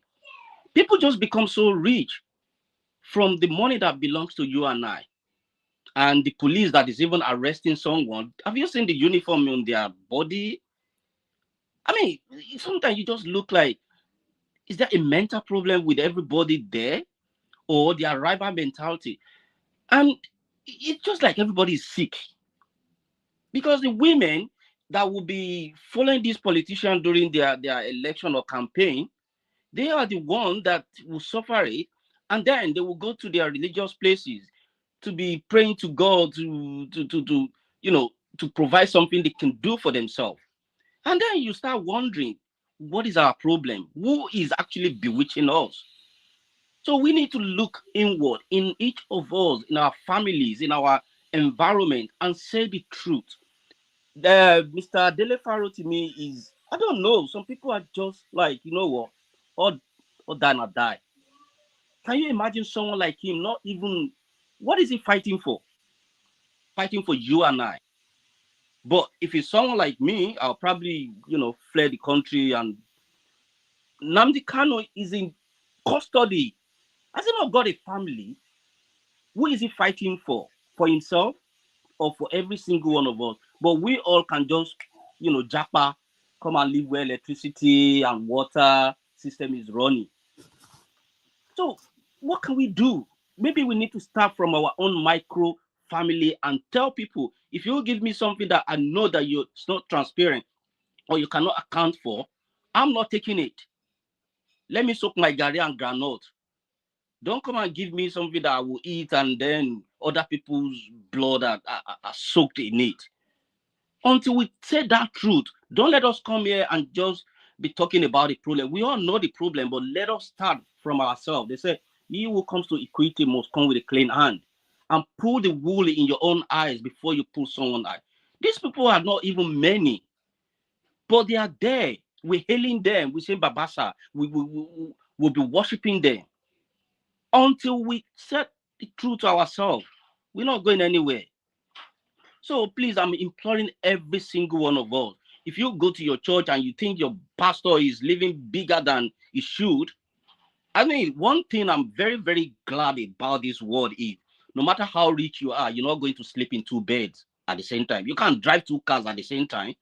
And all, at the end of everything, we're going to buy. So the Bible even say, what does it profit a man that gains the whole world and he loses his soul? So come on. Maybe if we go to church tomorrow, we go to mosque, let's ask ourselves, is it more than 6 feet? Thank you. Let others live. Please, let's preach this to ourselves, to other people around us. Thank you, Wale. Thank you so much. I'll listen to the background. I prefer to listen to people than to come here. But when you see a man, like that man, one man went to grave or something he called himself. You need to go to psychiatric. I'm sorry. All right. Thank you, Wale. Electricity, Ernest. Yeah, thank you, Doctor. Good morning, good evening, everyone. I'll leave the semantics behind. The burden of proof lies with Dele Farotimi. It's not easy to bring an allegation of corruption against the bench or somebody who is on the bench. Let's just be honest with ourselves. Even though the way and manner in which both Afe Babalola and the police have gone about it, so condemnable to the fact. We have to condemn it. But the burden of proof lies with. If we remember Senator Bukachua, who made an open statement of corruption of the bench in respect to his wife being a judge, and cases of his colleagues that referred to his wife, nothing happened. It's swept under the carpet. Nothing anybody did, or it didn't even carry such media coverage. That is a clear evidence of corruption on the bench, and nothing happened. So, whatever we say or do, AKJ says something. It's either we are ready to build a nation, or we are not actually ready to build a nation. Like I said yesterday, the wind will blow this away soon, and it will go back as business as usual, not implementing practical solutions. Solutions are there right in front of us. And it's a shame. I think one man went to more, I don't know. I mean, I asked him questions the other day, he just disappeared, and he was on record that he didn't answer any of the questions. There's a word to him that says good is evil, evil is good, and darkness is light, and light is darkness. Over what? Over money? Mr. Babalola is also ashamed at his age, 91, 92. I don't know what he Charlie wants. I know he wants to protect his integrity and, according to him, his reputation and integrity, which is within his right to do. But with this, I said it yesterday, it tarnishes his image completely. Even apology won't bring it back. Yes, he can apologize. Being a senior advocate of Nigeria, somebody who knows the law and work with people in the corridors of power, it can't reverse it back. If tomorrow that even Dele Farotimi is proved to be wrong, because the burden of proof lies on him. Let's be honest here. The burden of proof to bring corruption against the bench is not an easy thing. The burden of proof lies on him. His book may be #1 sell on Amazon, but he has to prove it. This case happened 20 years ago, two decades. I had to pick it up. I had to start to read it. The burden of proof lies on him that the bench was corrupted to favor Afe Babalola's client and not his client.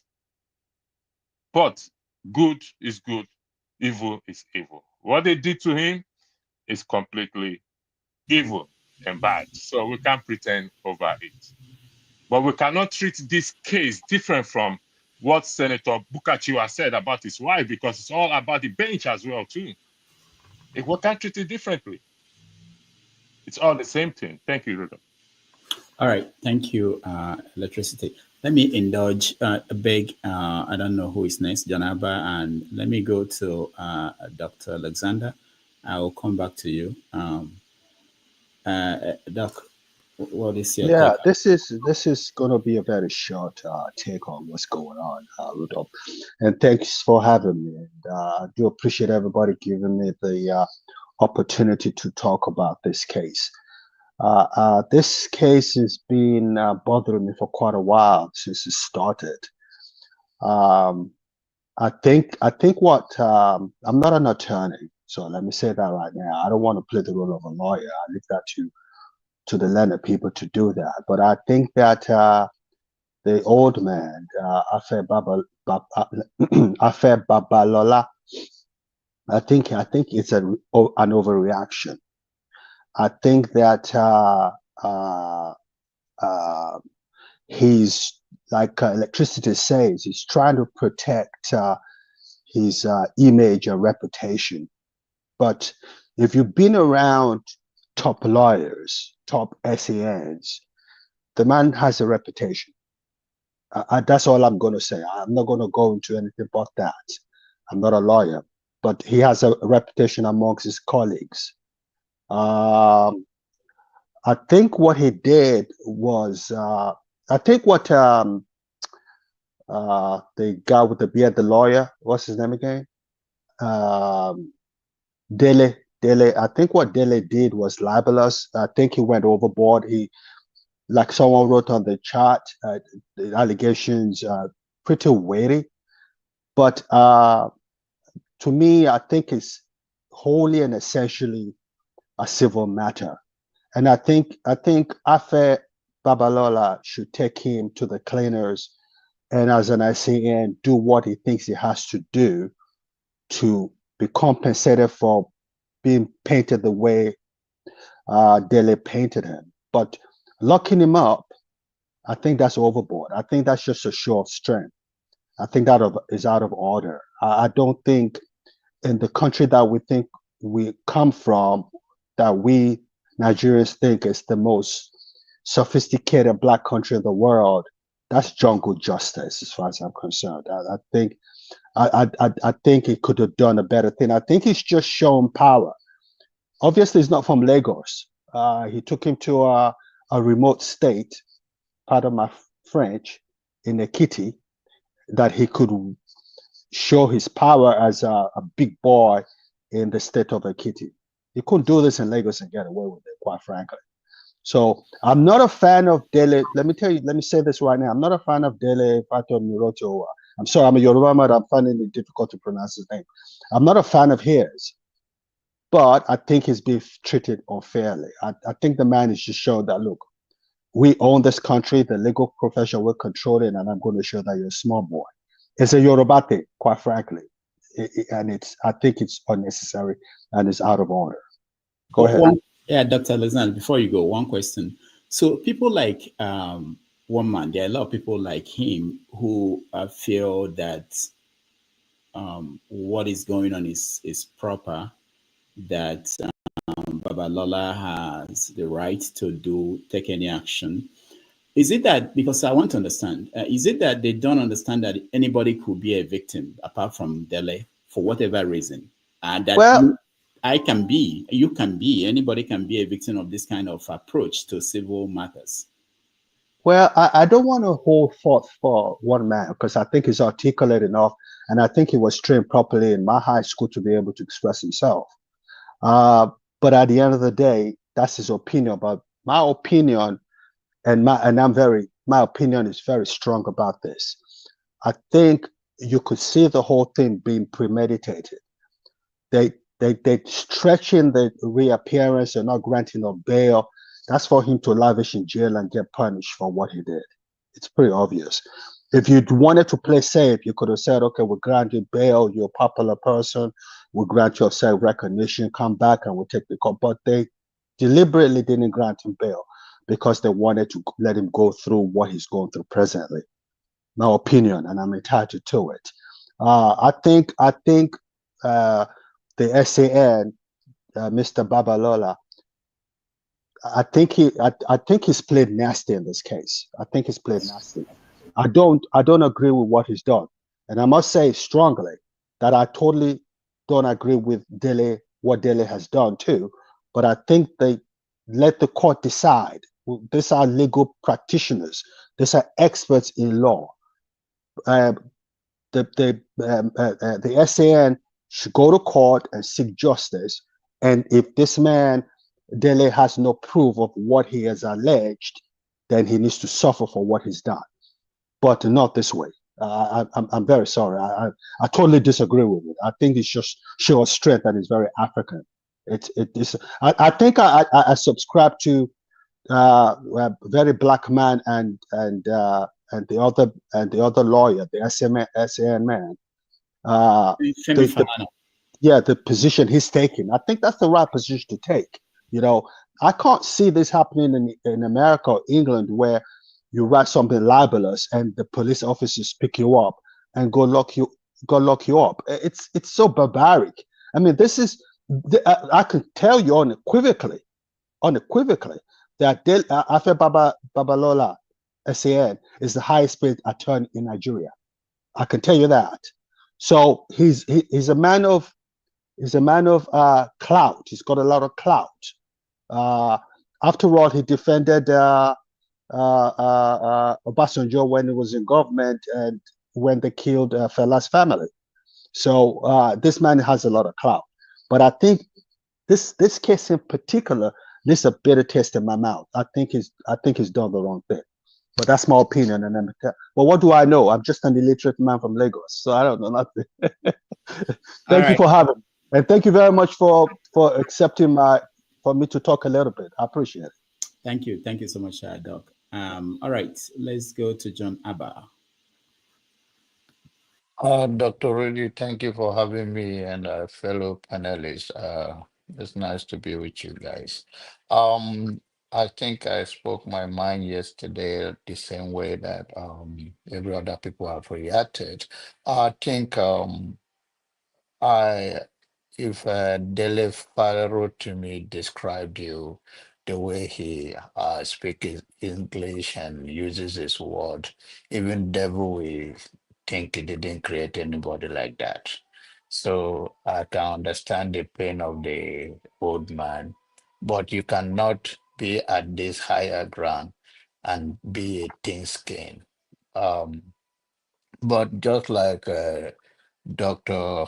Alexander have said, is common in those in our Nigerian space. In I have more power than you, but now you have given opportunity to those people who does not even know about him, Babalola, before.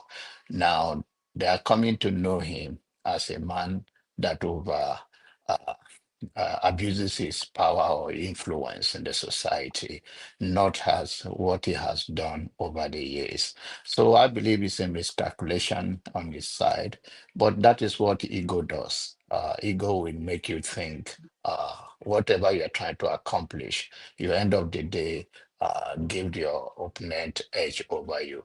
I hope he will have his own regret, but he could have appealed to Nigerian that as of his age of 92 years of age, that he is not a perfect human being.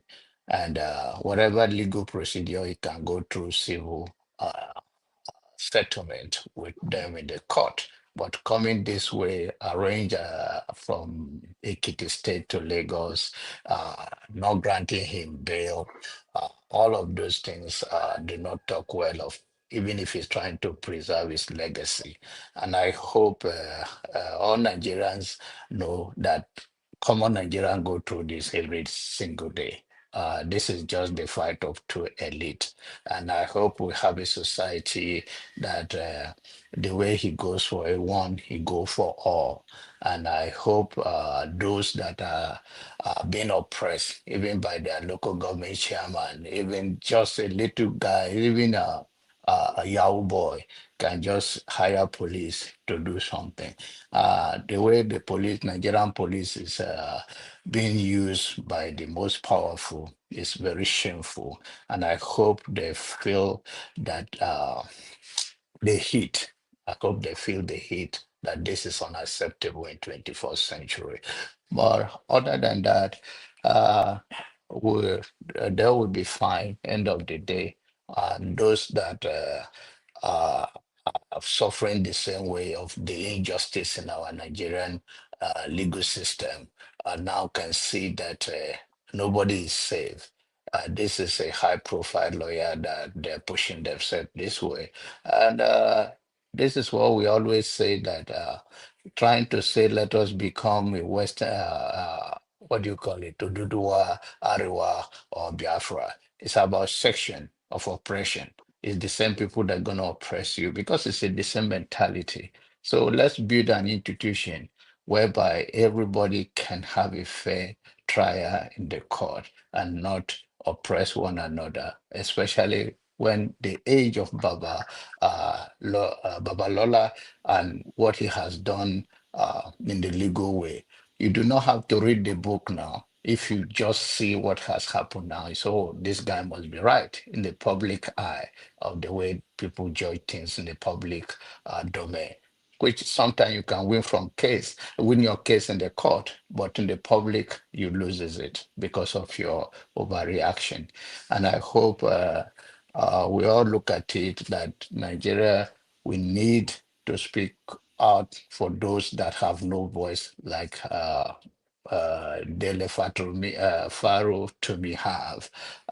Not everybody have this that they're talking about today, but a lot of people are suffering the same thing in Nigeria and elsewhere in Africa. Thank you. All right. Thank you, Janaba. Let me use this opportunity to announce that on January 1, we'll be moving all our shows to Iroko Post TV. So please, if you haven't subscribed, it's just one click.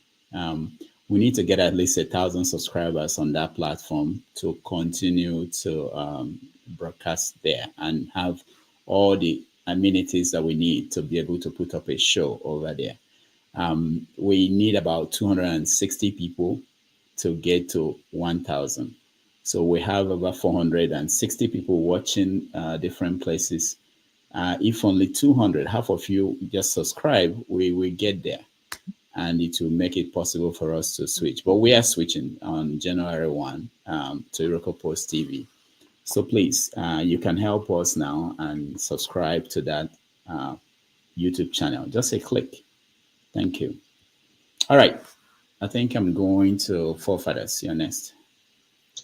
Yeah, thank you for having me, Dr. Damages. Greetings to everyone on the panel.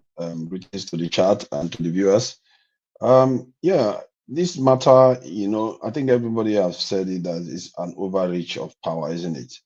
I remember the case of even Prince Harry was accused of stuff, and they were hacked and all the rest. I don't see them, gathering Piers Morgan and all the rest and jacking them to somewhere and throwing them in jail without bail. And eventually his name was cleared in many of the cases. And the thing about our people, if I wanted to give, let's say, Afe Babalola a benefit of the doubt, what he has done now, he's actually undermined his case. Let's say he was innocent. Let's just give him the credit that he was innocent of these allegations. And then he behaved like this. That's a problem, because now they will just assume that whatever comes out of the court case is already rigged against this thing, Dele Farotimi. But if he had just kept his cool, took him to court, and if he's truly innocent, he will be vindicated, and his profile will even rise further, because it will mean that he is a man of credibility. But no, and that's what he's supposed to represent, as somebody that is supposed to be at the pinnacle compared to what one man said of his career in that field. And this is how he behaved. And when they were discussing, I was thinking about, like, if you are in a team of football and you just went and received 12-0, your team performed badly, and somebody comes, even if you played well in the team, somebody comes and says, you people are rubbish, you did this, you didn't play well. So you just lash out at everybody for criticizing you. Look at Nigeria. I don't know what Babalola is thinking about. Does he know that the Nigeria is not doing so well? Does he know that the justice system is all over the place? Does he know that the system is elevating people that lack integrity all the time? If he's not one of them, and if that is the case, should he not have accorded Dele Farotimi the benefit of the doubt? If somebody that truly sees Nigeria as a country that is not optimal, that is not performing very well, he should be sympathetic to Dele Farotimi's criticism. What he could have done was, because if I was the one, let's say I was supporting Dele Farotimi, but he went to accuse me wrongly, I would say, you are making a mistake. We are all on the same page here. I am fighting against these people. I want to change stuff. But instead, what did he do? He attacked him, because we all know where he stands. He's part of the clique that has kept the country this way. They know their backers, their foreign backers that are aiding them in doing all this to the country. And you go and kidnap somebody from one state and put him in jail and not want him to be released, as if he's going to run away. Dele Farotimi has said he's not going anywhere. The way he talks, the way Dele Farotimi talks, there are very few Nigerians that talk like that. He's not willing to leave the country. He doesn't fear his life to be lost. Very few Nigerians have that type of ability to fear for themselves. Most people like, oh, who's going to take care of my family? Who's going to do this? Everybody's afraid of their shadows in Nigeria. And that's the man you want to go and collect. You know, and you see, I have to say something for Nigerians. Nigerians, when they support you, they support you. You see how they wanted to shut one man up. They don't care what one man has to say, whether he's making a point or not. Because they support Dele Farotimi, they support him passionately. As much as I like that too, we have to have depth in our support for anybody. We have to have depth in the sense that we listen to the other side and allow the point that they are making coming across with. And then you might even be able to turn the point like I just did. Because if one man is saying Dele Farotimi is so great, look at the country he's so great in. Look at the legal system that is so great in. That people are convicted. Even a military officer, a general, is complaining that when they arrest somebody, put them in jail, then tomorrow the person is out, their safety is undermined. Who is releasing those people? Is it not judges that are releasing them? That is a general complaining about that in Nigeria on live TV. Did anybody take him to jail? The legal system has a lot of questions to answer in the failure of the country. And if Dele Farotimi is making allegations, from what someone said, he did make specific allegations, then let him prove it. If Babalola is convinced that he is innocent, then he can squeeze Dele Farotimi there. But this behavior and miscarriage of justice like this is not going to get us anywhere, and it just undermines the legal system in Nigeria even further. So, for better or for worse, if he says this is the best that Nigeria has got to offer, clearly it's not good enough, and it's undermined the legal system even further. Thank you. All right, thank you, forefathers. Let's try Mr. James again. I know the last time he tried to speak, we didn't hear him. Mr. James.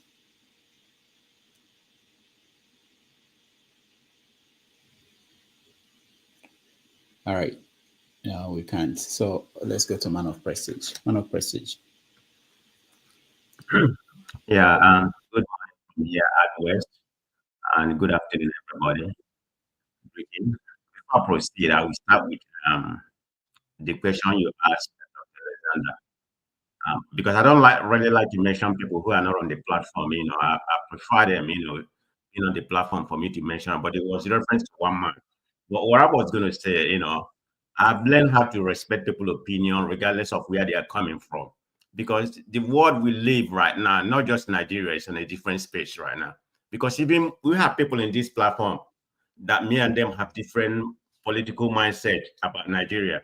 But when they come here, they believe what they said. I mean, you have some people here who have said that what transpired in January 6th in American election, there was no riot. Trump didn't hire the mob to go and invade. I'm just making a statement, okay, I'm going somewhere. That Trump didn't hire the people to go, to go to the Capitol. That was a deep state orchestrated. So the mind I'm trying to say, people reason differently. So people shouldn't be overworked about how people, reason or whatever when they come here and talk or something like that. Even on a different platform that I was listening, there's so-called a lawyer somewhere in London.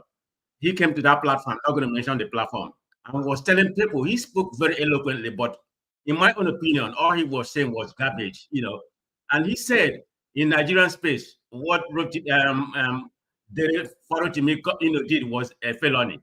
He said because there are different kind of he said the label against him was more than labels, was more than civil suit. It has gone to a civil, to a felony. I mean, he just concord different kind of things, that made people in that platform believe that it was actually a felony. So this is the mindset of where we are in Nigeria. We are pretty much divided.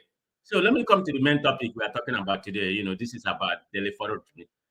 I've ordered for the book, and the book came yesterday, from Amazon, and I read it vividly, what actually happened. To be honestly, in that book, you can call that a slander, what was in that book, what he said, but that Dele Farotimi opinion, because it stemmed from the lawsuit that happened in Lagos about a land that Dele Farotimi represented. I think he won the case in Lagos, but when he was taken to the Supreme Court, whatever they did there, you know how Nigerian justice works. They overturned it, and this Babalola won. So that's the context where it was coming from, about the criminal justice system in Nigeria, And it's not just that. I mean, we all see what happened every day. Election from Edo State, even in my state, Imo, the election that have 2023, what transpires. So that's what we call a jungle, justice system, or what I call a mob system in Nigeria, So that can never be far from the truth. But the problem I have with this case is the way they did it. Regardless of we have a police system, we don't have a state police. That's what people should realize. We have a federal police. So there's nothing like jurisdiction. I was trying to find out why would they come there and kidnap him, because I call it a kidnap from Lagos to Ekiti. It's about the federal system we have. They can do that. Because right now there's a guy called Dele. I don't know if you remember Dr. Rudolph, you know him. I think he's from Imo State. He's still in jail because he said something about a pastor. I think how long he's been in jail? He's been in jail for almost about 5 or 6 months right now, if I recollect. Let somebody correct me. I think he's been in jail for about 5 or 6 months. Speed Darlington was arrested. He went to jail before in Lagos, but that was in Lagos. Now he was in Owerri. They went over there and arrested him because of what he said about Burna Boy and P. Diddy. It's a simple, civil case. So they went and arrested him in Owerri and took him to Abuja. So in that space, that happened in Nigeria. It's not a new thing, about being taken from Ekiti to, that was my own personal opinion. I'm not a lawyer. I'm just talking about the way Nigerian police system works, taking from Lagos to Lagos to Ekiti. Nigeria is a federal police system. We don't have it. So they are not really, appealing to, they are not really, appealing to Lagos State jurisdiction or whatever, to my own understanding. But the point is that this is supposed to be a legal suit. It's a civil suit. It has nothing. I mean, you can criticize anybody anyhow you like. People are written a book, I have to pivot back to America because that's the people who model our democracy. We tend to copy them for everything. A lot of people have written a book about Donald Trump or whatever. They're going to write a book about Biden. Biden has no right to go and use the police or military to go and arrest somebody. It doesn't. That's not the way things work. And somebody was saying on this page that the burden of proof lie on Dele Farotimi to prove that what that man. No, he lie with this Babalola. He's the one.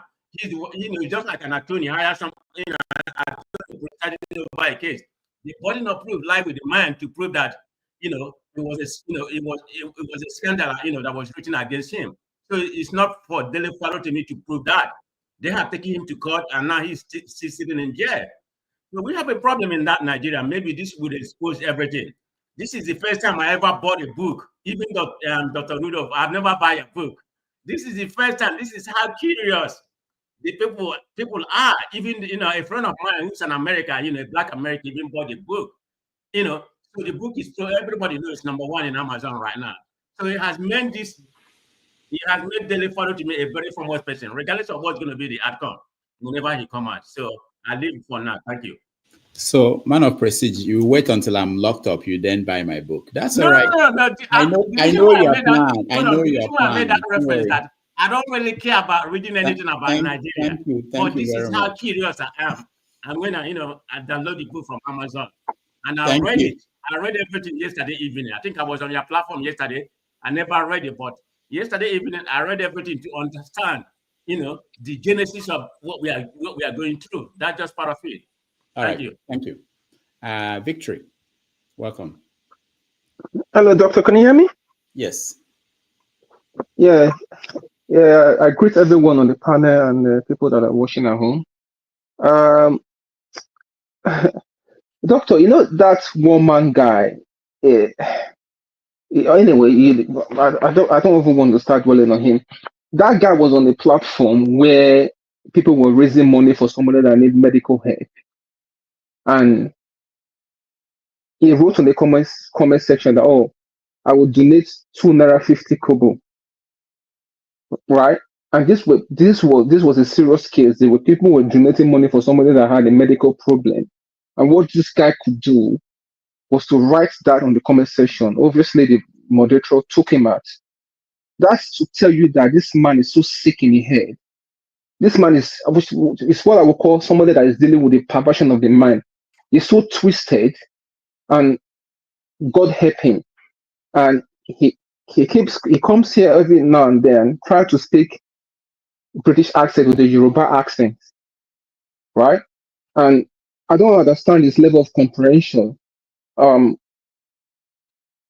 Obviously, I don't take him that seriously because, again, when we had Dr. Franklin that took him to the plane now, since that day, I don't even pay attention to this guy anyway.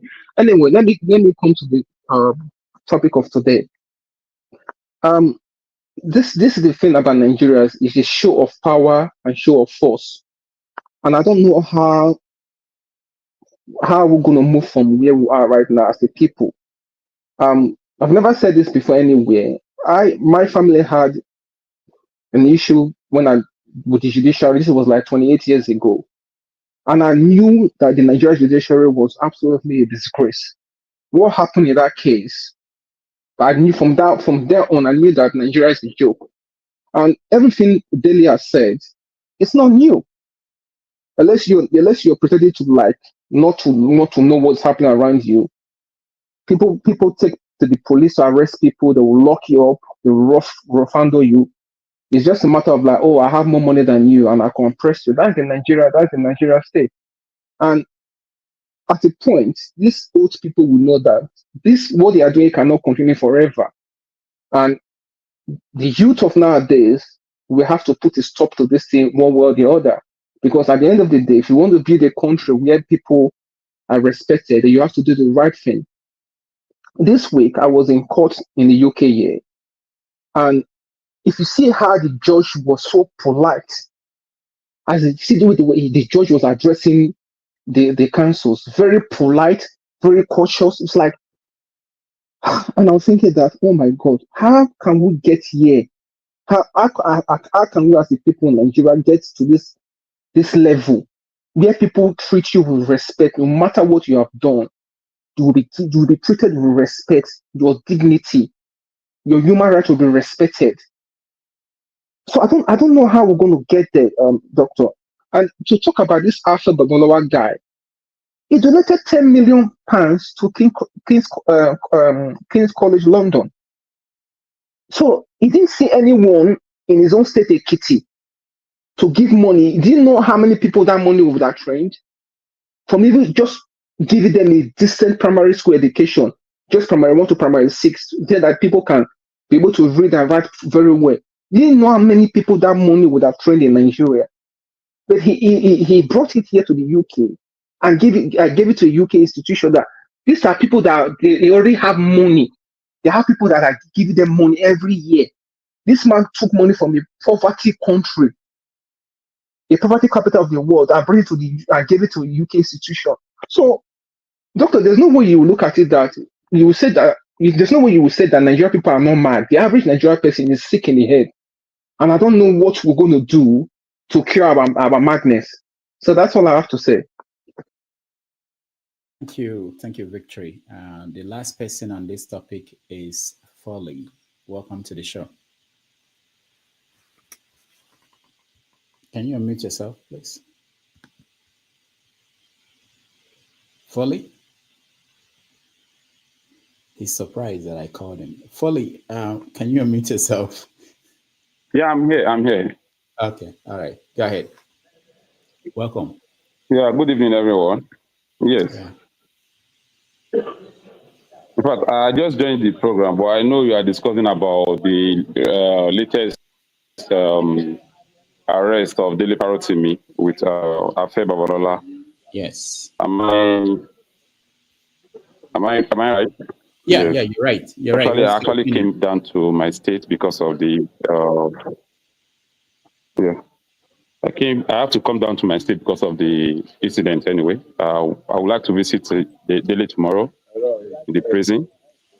So I think this is it's actually obvious that this is a system we have already on ground, and every one of us knows, but nobody is speaking out. Well, this time around, we thank God that people are beginning to see the rotting in our system, and people are beginning to speak up. So maybe one day history will be kind to each and every one of us.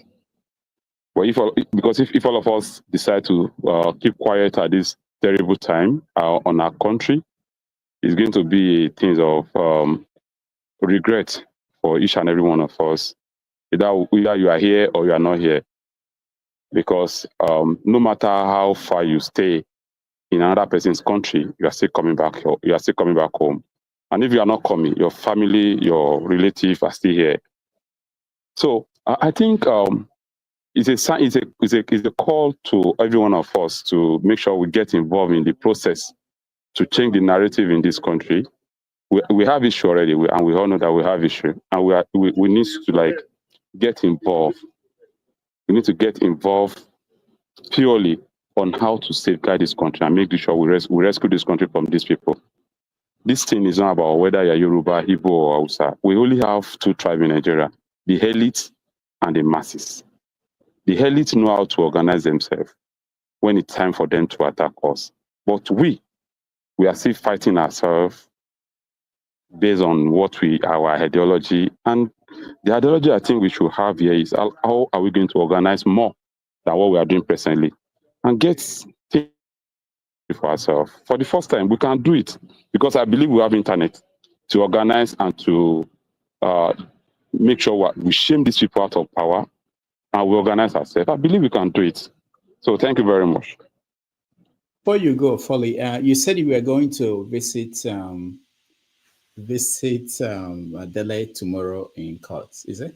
In prison. Oh, all right. His internet is off. I wanted to get more information from him if he's in Ekiti. Can I speak, Prof? Yeah, go ahead, KJ. Okay. Please, Folly, if you can still hear us. If you can hear us, if you are off the line, you can still hear us. You are going to visit him tomorrow.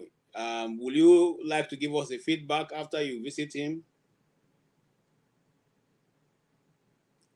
If you can hear us, and I know you are struggling to hear us. I can't hear you clearly. The line is breaking. Would you like to give us a feedback when you have gone to visit with him tomorrow? Because tomorrow, Dr. Rudolph will still be here by 12. Tomorrow is what? Tomorrow by 12, Rudolph will be here. Would you like to give us an update from your discussion with him tomorrow?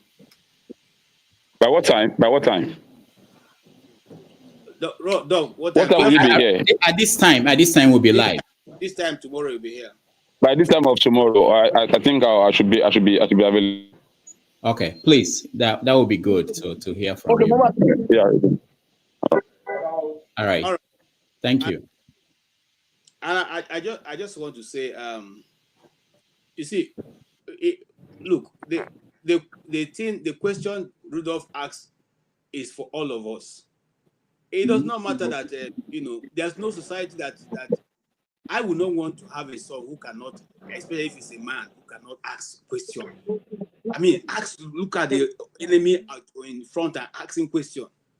So we are all looking for people like Dele Farotimi to be Nigerians, because if we are like him, the government and whoever will put in position will not take us for granted.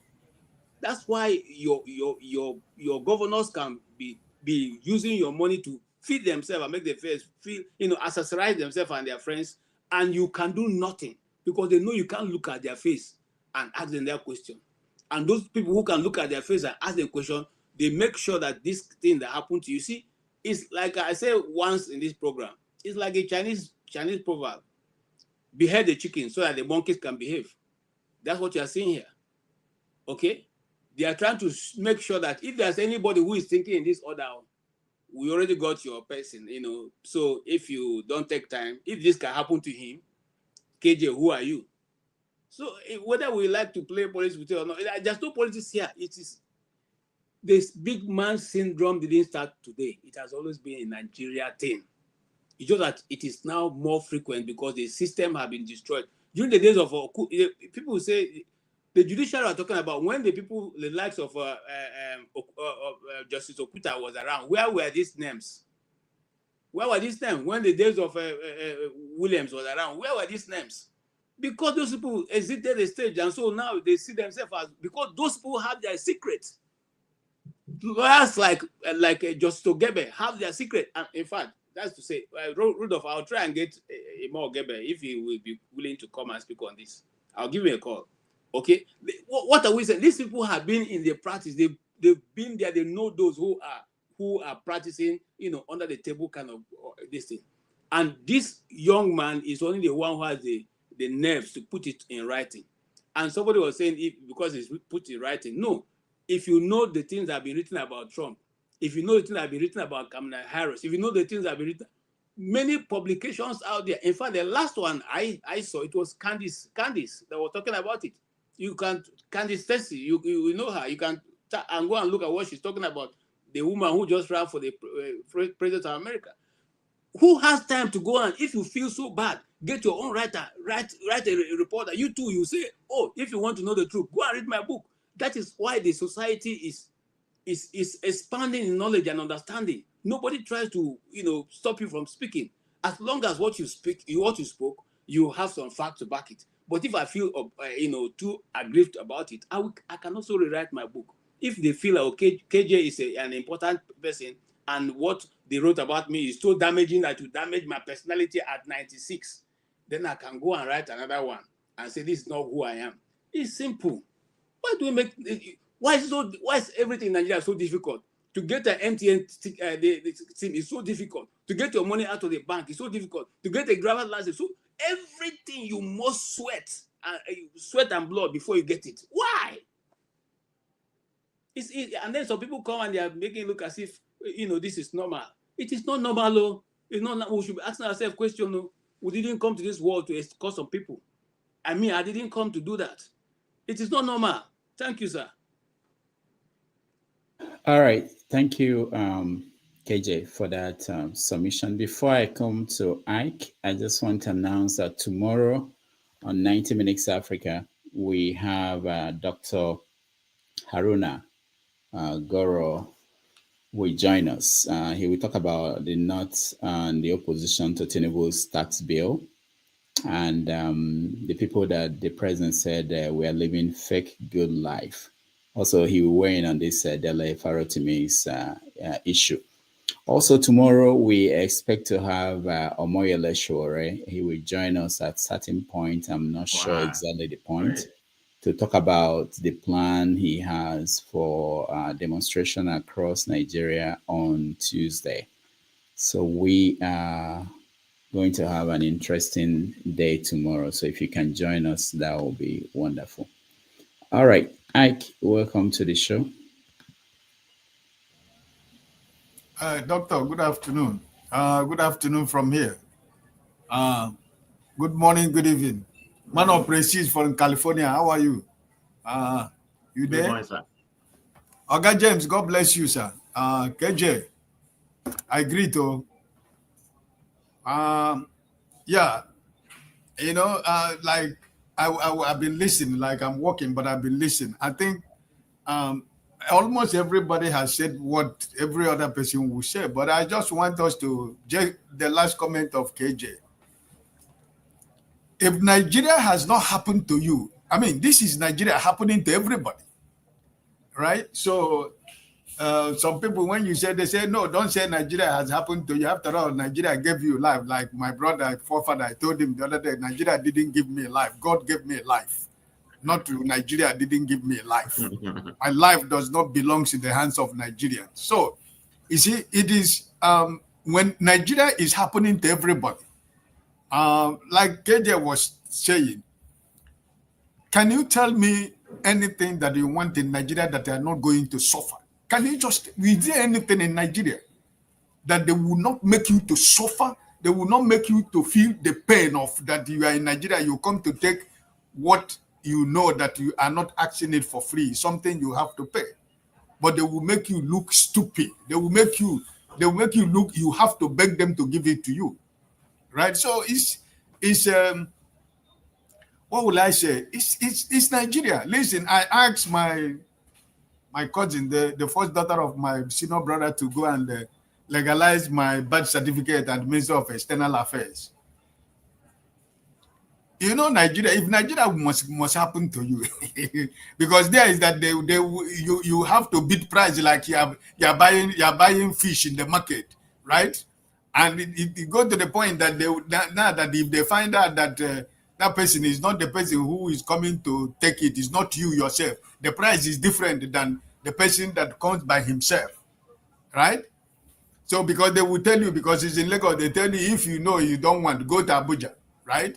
Because they will calculate the transport that the flight you are going to take from Lagos to Abuja and tell you the DHL that is going to bring you from Abuja. They will tell you so many stories about how much is it if you want to go to Abuja. And when you are not somebody who is coming for it, is the double money, is the double price, you know? So listen, you know, because they used to say, one day for the thief and a day shall be for the owner. You know, this man entered into a lion's den, right? And I think he's going to swallow him and the people of his time. We all pray to grow old in our old age. We want to grow old.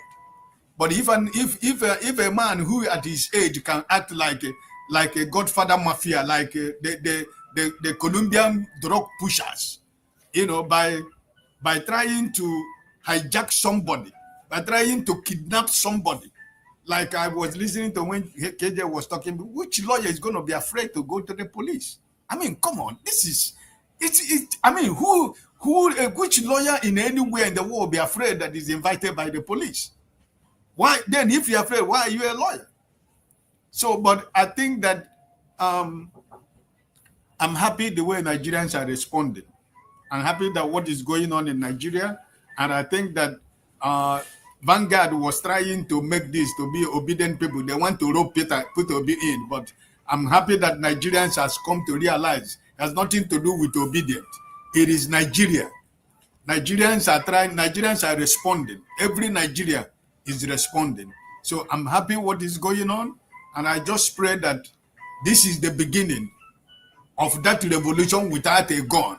I mean, this should be the beginning of that revolution without killing anybody.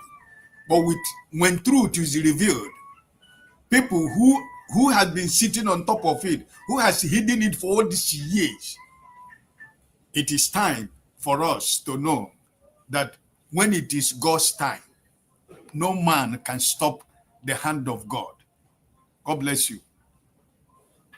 Right. Thank you, Ike. Yeah, Mr. James. Yeah, I just want to let you know that I'll be signing out very soon. And please, Mr. Tone wants to come in. Can they allow him into the studio? Mr. Who? Tone, Tone.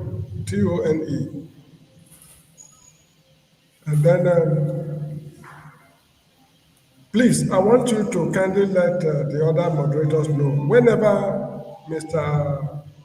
One man wants to sign on, just remove me from the studio. There's no need for us to quarrel, because this is an international platform. I should not be seen as a quarrelsome man. So I was very pleased when you removed me while I was trying to express my displeasure to share the same platform with you. Now, by this, what's it called, Dele's case, I'm a bit surprised that we are surprised that such a thing is happening in Nigeria. The entire country is in tatters. The entire country is in tatters. So why are we singling out the judiciary alone? The State House in Abuja is in an advanced stage of moral decay. The houses of assemblies, the same thing. The health sector, water supply, road transport, trade, you name it, all sectors of the country are all, they are all bastardized. Why are we singling out the judiciary? So this is why I believe there's need for a revolution. The entire system must collapse. After collapsing the system, we build a new Nigeria on the ashes of the old order. That is how I see it. Because what happened today, worst thing will surely happen tomorrow, less than 24 hours from now. Don't be surprised if something more tragic happens to a citizen of the country. We are complaining now because it's the what's called Dele that is involved. And tens of thousands of people across the country are experiencing what this gentleman is going through right now. Is it not, KJ, please correct me, is it not William Shakespeare who said that when beggars die, there are no comment seen. Yes. So, I mean, so that's just how I see the whole show. The entire country is rotting. We should agree officially that Nigeria as a country has collapsed instead of building castles in the air. Thank you so much indeed. All right, thank you, Mr. James. Let's see if we can quickly get the opinion of Flagship and Kulata, and then put in a new topic before I finish my 3 hours. No. You see, the point I'm making, look, Mr. Damages, you made the law. Anybody coming on this platform show his face clearly. So why should Kulata be given the privilege to break the law and you say nothing about it? Whereas other people, I mean, please, just tell him to clear off the scene, come in properly, then, I mean, I don't want to talk too much. I just can't tolerate it. Don't shift the post for anybody, no matter how important he is. He has an exaggerated sense of his importance. Is it better than the other people on the platform? Please tell him to fuck off. I agree. Supported. Listen, it's this is one of those things we are talking about. The way Nigeria is going to be better. I think what Dr. James said, I wholeheartedly support that, because this kind of people who comes to this platform to pretend that they are who they are not, I don't think it's safe for Nigeria, for anybody in Nigeria, the way Nigeria is, to work with this kind of people. Like the man who called himself, the man went to mow something. I don't know what he went to mow. These are the people. Rudolph, you let me get a word in after all these guys have stopped lamenting. Nothing to say. Remove him, Dr. Damages. Remove him. All right, thank you, James. Thank you. So enforce your own law. Thank you, James. From what I remember from this platform, people wear sunglasses. Many people wear sunglasses, whether it's recommended or is recommended, and people wear hats or hooded tops. So if you guys can't, if you feel antsy, you can remove him. Be quiet, Kulata. Let Dr. Rudolph decide. Yeah, you don't own the platform. Yeah, you that's make the law. Enforce your own law. Yeah, James. Okay, that's okay. So, Kulata, could you please remove that? Is outrageous. I know. No, Rudolph. Yeah. Rudolph. People wear sunglasses on this platform, and you cannot tell me not to wear my sunglasses because you've never told anybody to remove their sunglasses. So why? Because your panelists or some insecure people here don't like my face, they want me to remove some of my sunglasses. No, you enforce your own law because everybody has been wearing sunglasses here. I'm not breaking any law. I'm wearing sunglasses. People wear sunglasses. I'm wearing hood. People wear hood. So you can try and make another law to ban sunglasses. Then I'll comply. Remove him. It's an inconsequential fellow. All right. Tell that guy to keep quiet, please. Shut your rotten mouth. Will you shut your rotten mouth? Okay, Dr. Rudolph, if you don't mind.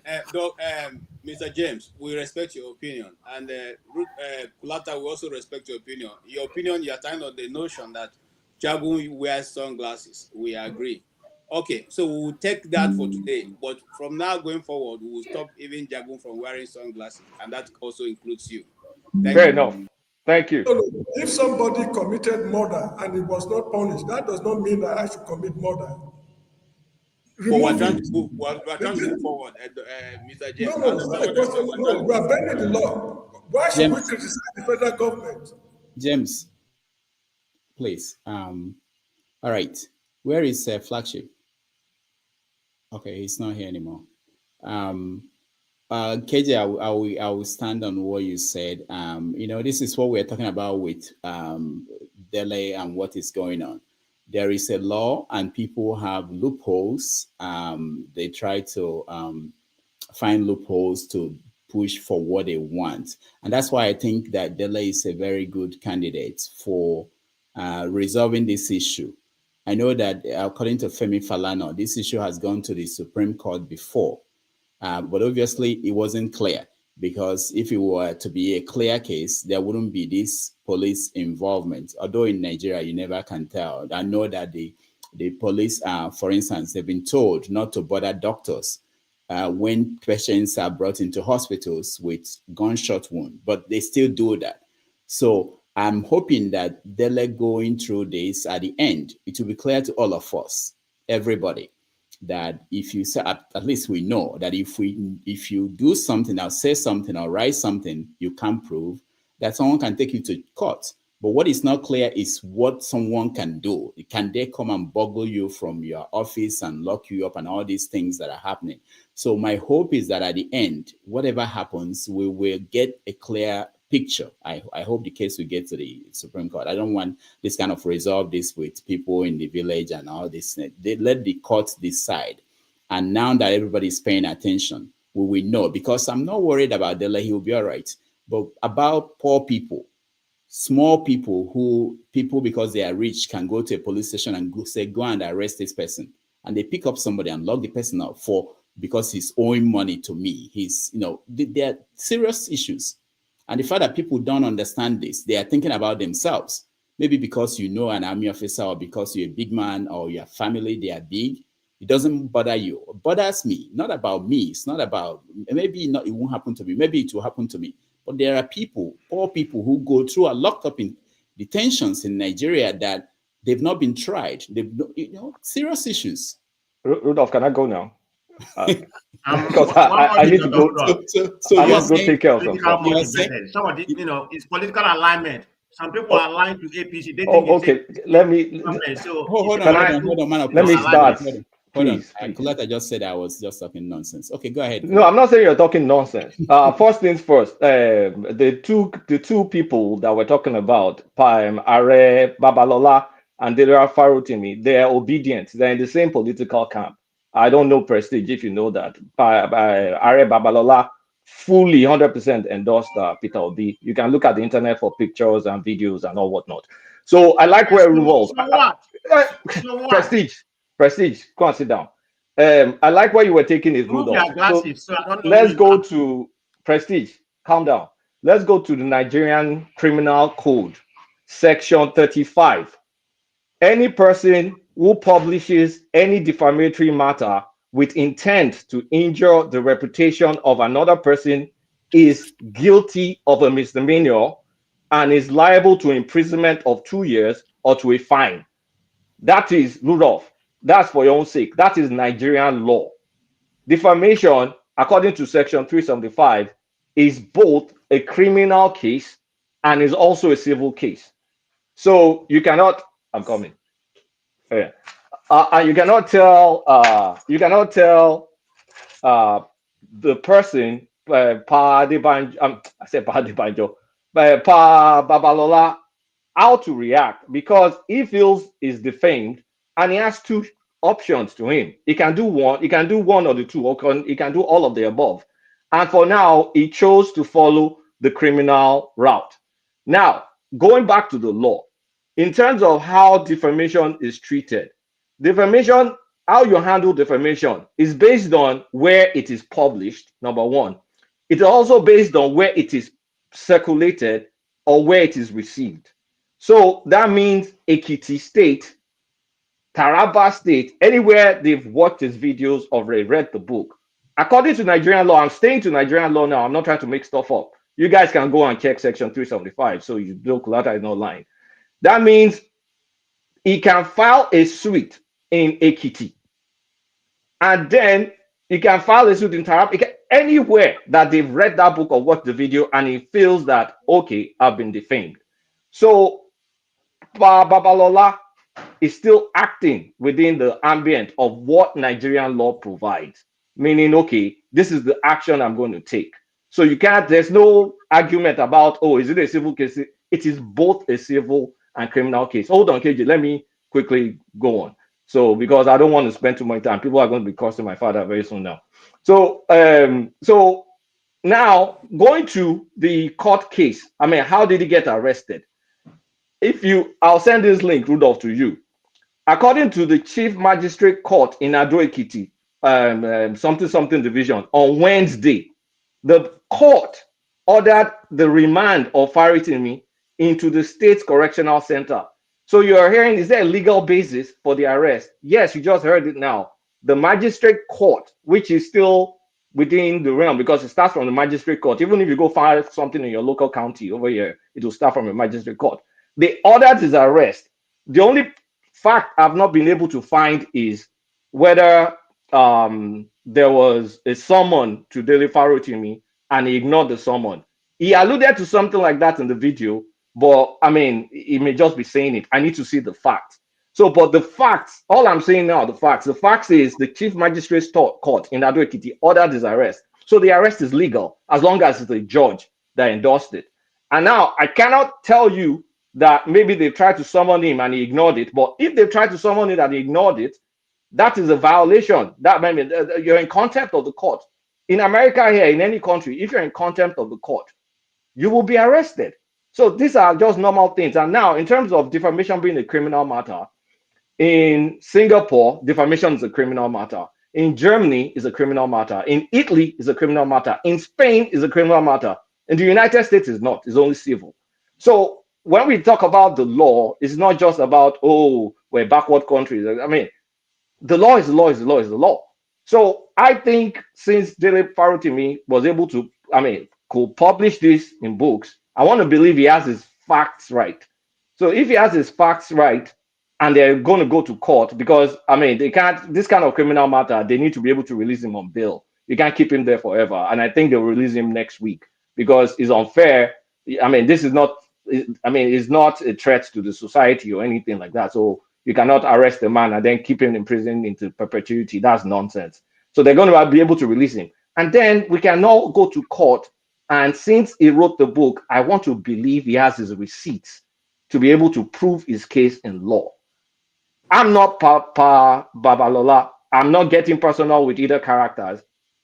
I'm not him, but I cannot tell him how to react. The law allows him to do both, and he's chosen to do criminal, and he can still go ahead and do civil after. Because if you remember O.J. Simpson case, after I lost the criminal case, they still went after him in the civil case, and they won the civil case. So Babalola can address this in either way. So everybody saying, no, it's a civil case, it's a civil case. I read section 375, Nigeria Criminal Code Act. Go Google it. If you can Google it, tell your AI to read it word for word to you. So that's all I'm going to say. It is what it is. Both of them will deal with it in court. All right. KJ. Sorry, can I, yes. Mr. Kolata, I like the way you came. I thought you were going to bring something extra new, but you didn't. And I would like to refer you to the last Arise News. Dr. Ruda Abati is a law lecturer and a practicing lawyer. And he explained this very clearly. And what you are saying is not the truth, because they are not only it's not only one portion of the Nigerian constitution. What part of what I'm saying is not true? Hold on, sir. Hold on. Relax. I would like to know. Hold on. So you hold on. It's not only one place that is talked about defamation. By the way, defamation is not against the law in Lagos State and in Edo State. In two of those places in Nigeria, it's not a criminal district. It's not even a crime. So now, having said that, the second thing, earlier on, I think Man of Proceedings said that it's a federal police system where we use in Nigeria, and so anybody can be arrested from it. No, it's not so. You cannot come from Ekiti and arrest someone in Lagos and take the person away. No. The procedure in Nigeria is that if somebody have called you, ask the police to arrest you. If they have any cause to take you to Ekiti State, they will first go to the place where you are living and take permission or meet with the police, whoever is in charge of that police listing, and those police people will now they want to rectify your arrest. It's not for you to come into the night in the night time and do Arnold Schwarzenegger or Rambo and then take the person and go back, drive the person at that late hour for 7 hours on a bad road, and then the next morning you arrange a magistrate court. Me sitting here, I can arrange a magistrate court tomorrow to put you in prison in Umuahia. I can do it. Well, I will not even be there. I'll just give the order. It's done. So what these things are things we already know. We know that. All right, let me respond. I don't want to drag. To get a kangaroo ruling in Nigeria. I don't want to drag too much. Let me quickly respond to you. The reason why they moved him from Lagos to Ekiti is because that is where they have authority, absolute authority to do as they like. And by the way, if you felt, just like you have said, it's not supposed to be a case where he should be remanded. Why then remind him for more than 7 days to remain in prison? Why a defamation case that is a writing that you are asking for proof, and then you put the man locked up, and then you say you will not even give him bail, and he's a lawyer in the temple of the same justice you're going to take him to. Come on, guys, let's be fair to these people. And Okay, Rudolph. Afe Babalola is not I one thought of you the were done. obedient people. Afe Babalola Right. is one of the goddess or gods of a Kisi state, and so he cannot be seen to be supporting a party that obedience are in. Okay, can I let me just quickly respond. I don't want to spend all my time. First things first, You a know lot of what you time, said. you still come. If you don't get time, Excuse me now, and you talked. Why you have agros when Kulata is here? Just calm down your agros. Let me respond to you. First things first, Ruben Abati gave his opinion. You can go and check the Nigeria Criminal Code. Defamation is from section 373 to 378. Read it. Kulata is not the one saying it. Go and read it. Excuse me now, please. Can I please just say what I have to say without you interrupting me? KJ, hold on. Rudolph, hold on. tell your folks to behave. Okay. Section 373 to 378. Go and read it. It's clear. Ruben Abati is no judge. He's giving an opinion. That's his own opinion. Everybody has an opinion in legal matters. This is, you know what you call that is fallacy. Appeal to authority fallacy is what you just submitted there. And now, if you listen to me attentively, defamation is not because I sat in Lagos. It is the way the law handles defamation is where you feel the harm has been done. So that means Ekiti is a jurisdiction. It's not just because Lagos and Edo have only civil cases. No, because people bought the book in Ekiti State. They read it. Afe Babalola, according to his own filing, feel he's been defamed in Ekiti. So you can take the case to Ekiti. You don't interpret law upside down. Go and read about how you interpret defamation. So that's clearing that aside. The next thing is what else? What else did you say? You said you drag someone, you do this. I told you, I just read it to you, that magistrate court in Ekiti ordered the arrest. How else do you order the arrest if not is kind of like authorized by the court? Everybody says all this boogeyman stuff. Afe Babalola just woke up and told the police to go and arrest. I told you here, go and check Punch of 3 days ago. I can even tell you the title, that the magistrate court in Ado Ekiti authorized the arrest. That's the only legal way you can arrest someone. So what are you talking about? You don't like what I'm saying because it doesn't match your prejudices and your bias. But what I'm telling you is pure fact. And I'll rest my case. All right, thank you. Kulata, let me ask you, KJ, hold on. Let me ask you the same question I asked one man. I saw this headline from Babalola saying only the law will matter, not media tactics or street yelling. So if you were advising Babalola, I don't want to talk about family relationship, just an advisor, would you have told him that this is the best way to approach this case? If I was the one advising Babalola, considering he's 95, he's in the twilight of his years, he has a reputation to protect. He may not be with us much longer. I will tell him to apply everything within the realms of the law. And our law allows both the criminal prosecution and a civil prosecution. And if I were him, if it was my dad, I will tell him to exercise both options because the law allows it. All right. And you think that the outcome... If you allow me, Rudolph, I'm just checking for that listener. I've come up with it. This is Nigerian Bar Association writing in 2011. It says what? Libel is not a criminal. It's not a criminal case. It's not crime. It's no crime. NBA calls for immediate release of Dele Farotimi. That was the first time this case was brought up, and in which he eventually took this same individual to court, and they killed it.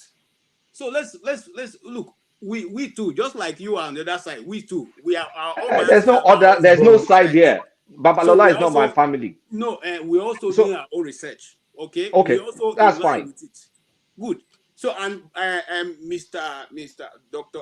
Ruben Abati is a law lecturer. He's not just putting. He's putting what he thinks the law is speaking about, and he wasn't speaking whether it was on behalf of this. He was interpreting the law, and the Nigerian law system says the Supreme Court have ruled on this, but they refuse to follow it. It is not law. It's not a criminal case. But Okay, Rudolph, can Ruben, I jump hold in? on. As my Let me, no, parting no. shot, I need to leave as my parting shot. First of all, KJ, I'm going to say it again because I think repetition is good.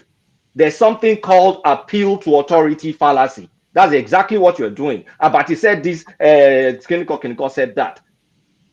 Section 370, I'm going to repeat myself. Any person who publishes any defamatory matter with intent to injure the reputation of another person is guilty of a misdemeanor and is liable to imprisonment of 2 years or to a fine. That is the Nigerian law. Can I say something? Bye, guys. Except you guys want to keep arguing. Right now. Rudolph. I forgot to add a caveat. Let me tell you what the caveat is. Don't mind him. What's the caveat now? Presley, read the law. I can't be talking. You can't be editing law on the fly. That is what is stated in the law. I did not make it up. The caveat said it also added. Okay, what's the caveat? Knowingly. That is, No. They will go and prove it in court. Rudolph, let me jump in. You just come here and I think it's my turn now. Nobody should keep me waiting. Okay, hold on, everybody. You're making up things. You are making stuff up. Read what they say caveat. He's not making it up. I can read section 370. You just I read one section. There's section 373, 373 to 381. Hold on, Kolata, hold on. Let me hear from I think half. I don't know, CM and half. I just want to say something real quick. I came in. It's my turn. Let's hear half of. It's my turn now. I'm not all right, guys. I'm going. It's my turn now. It's my turn. I need to bounce. Bye bye. Okay. Let me take my turn, please. Let me. I have somewhere to go. CM, go ahead. Let me take my turn. My turn is. Thank you very much, Rudolph. Thank you for at least for obliging me. You know, I greet everybody. You see, on this Farotimi issue, I'm not a lawyer. I'm not particular. It's not for me to say who is right or who is wrong. What Dele Farotimi said in the foreword to his book, he said, "Of what use is a lawyer without facts?" Is there? Anybody can go and look at it. So to that extent, I leave everything. They know who is right and they know who is wrong. But my concern is this Dele Farotimi, the arrest and everything is like a low level of what happened to Nnamdi Kano. This is kidnapping now. That's what we are saying. That is where I'm concerned. Nnamdi Kano was rendition from Kenya. Even if he committed the worst offense ever known to human being, you apply for extradition. Do it in a civilized way. What people like me are complaining, maybe Dele Farotimi deserve 1 million years in prison. But that's what they call the rule of law, how to arrest somebody, how to bring somebody to a court. That's what we are saying, not a Agbero type of go and bundle him, bring him here under whatever, before you know it, he's already behind bars. That is my concern. Let him pay the price. That's why he said of what you use is a lawyer without facts. So he said this means he knows exactly what he's doing. But the thing is, the way he ran the Kano case, again, now that's by the way. Then secondly, in Nigeria, when people cannot maybe get erection very well, they blame obedient. This case happened before Peter Obi came to the scene. A little case and the allergy. Go and read it. It happened years before Nigerians knew who Peter Obi was. So why are they talking of is obedient? Dele Farotimi is obedient. Afe Babalola is obedient. It's obedient matter. The president of Nigerian Bar Association, Afamo Sigwe from Newi, they rotate it to people do not think that is because he's Igbo. They're already saying that he's obedient. That's why he just wrote that NBA is calling for the release of Dele Farotimi. You see, all this nonsense. You see, the way people talk. That is sometimes I look at it, I say, look, is it really worth it? I'm not pleading, I'm not defending Dele or maybe Afe Babalola. No, I'm not the court. Whoever is guilty, let the person bear it. But in trying to arrest somebody, in trying to bring somebody, there's a way to do it. In the UK today, even if I'm a terrorist, they are looking for me. So far, they know who I am, where I am. Quietly, they knock on the door and then tell me, please, we are going. And they serve you warrant everything. And you report, and they will give you a lawyer. If you don't have money for what they call legal aid counsel. So why is it that something involving a senior advocate of Nigeria and another lawyer from Ekiti, they just wicks it? This reminds me of what happened to Ngige in Anambra State. A police commissioner from Abia, Rafael Ige, thank God he's dead now. He has been quiet, he died. After that incident, he lied on his bed, he couldn't wake up. From Abia State to come and they effected arrest in Anambra State. When we have commissioner of police and you want Ngige, what sort of braggadocio is that? That is the whole essence. That's why the thing is not sitting. Do you know that this book is out of stock now, almost in the UK? My neighbor didn't know. He knew me. He came to knock at my door. He said, "Are you from?" I said, "Yes." He said, "Do you know about this book?" He flashed it on me. I said, "Yes."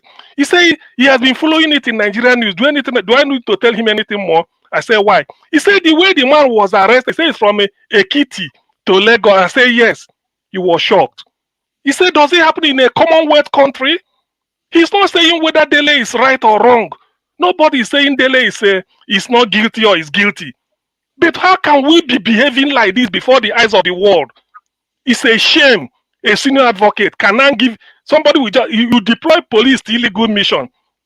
That is my concern.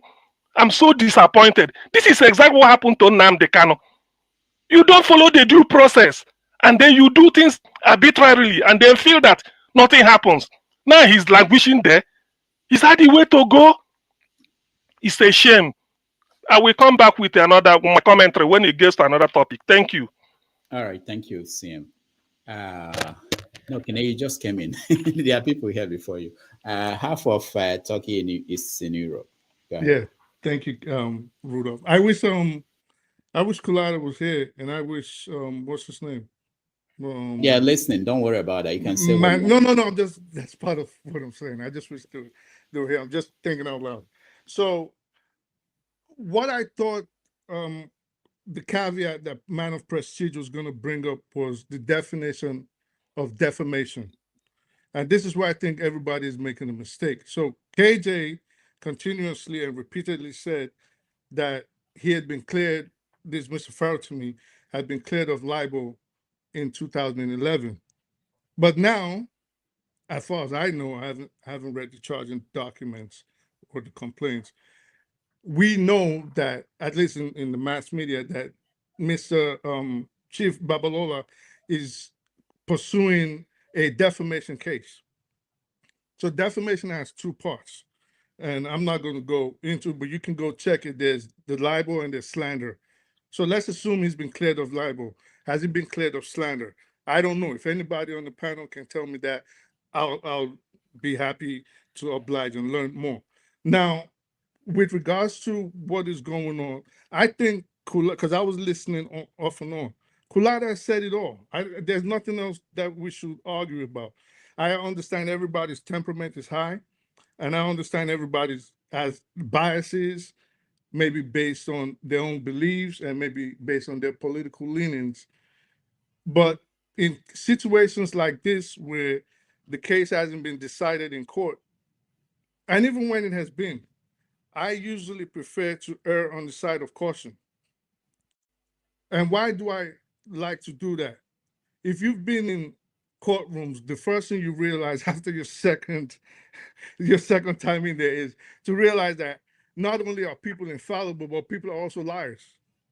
Okay? So now what we don't know is, did the court issue a summons? Did they issue a notice of appearance? Was it, because everybody's hanging on to the word that Mr. Farotimi himself used, which was purportedly.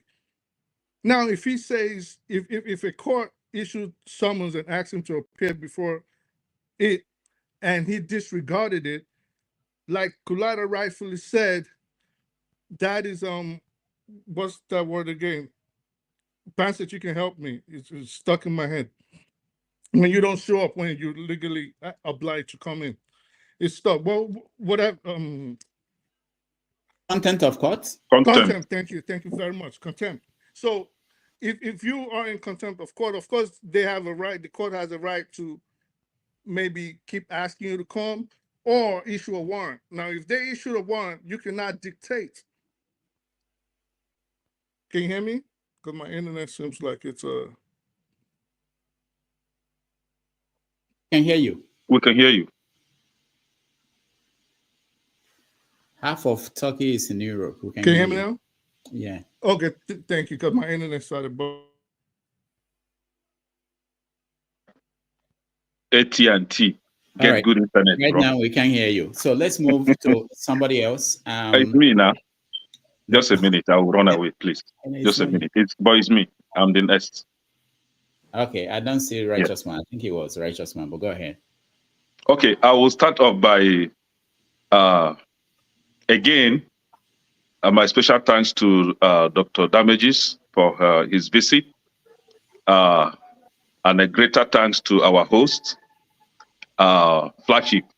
You know, coming close to Flagship taught me some lessons that I needed to, maybe I've been doing it in a low key, but I had to put more effort in encouraging our younger ones to learn about our tradition. You know, we come on this platform, we see people who don't really know them until we come close to them. So thank you, Flagship. Thank you, Dr. Damages. And greetings to Udoka. So this is it. So when I, from the background, I was listening and people were fighting. I thought of something. This guy was arrested illegally, not following the legal process. This is my own thought, my own opinion. And isn't it a right thing to condemn illegality, even if he defamed anyone?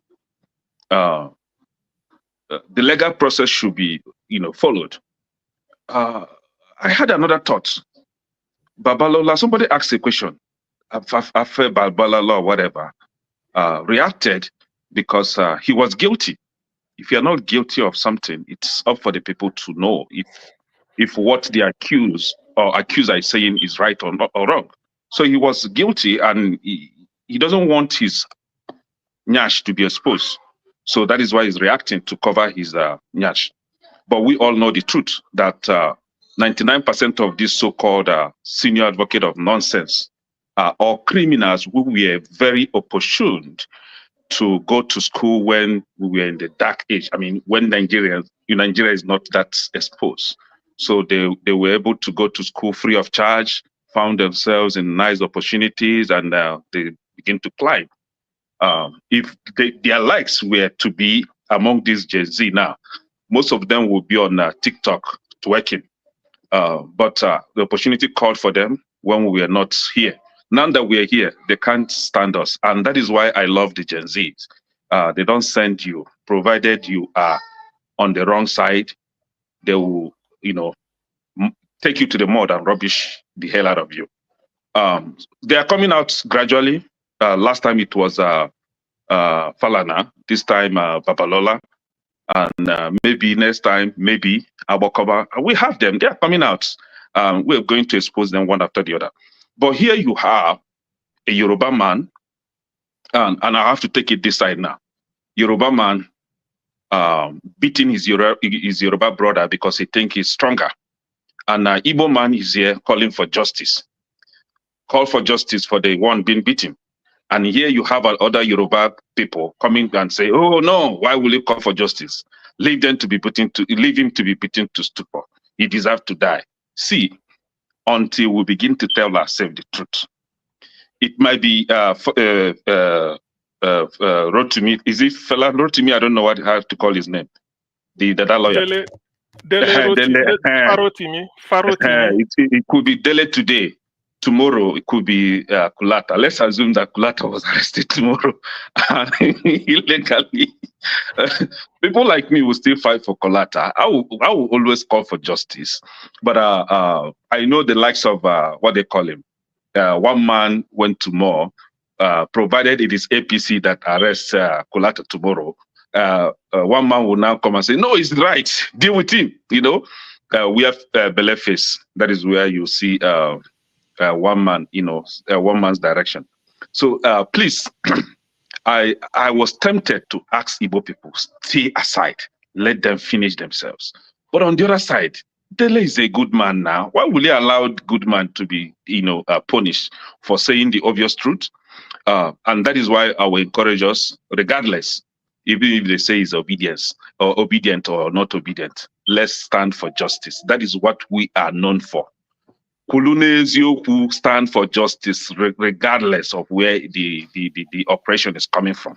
Stand for justice at all times. And now one day, maybe, Nigeria will come to an end and everybody will answer his papa name. Thank you.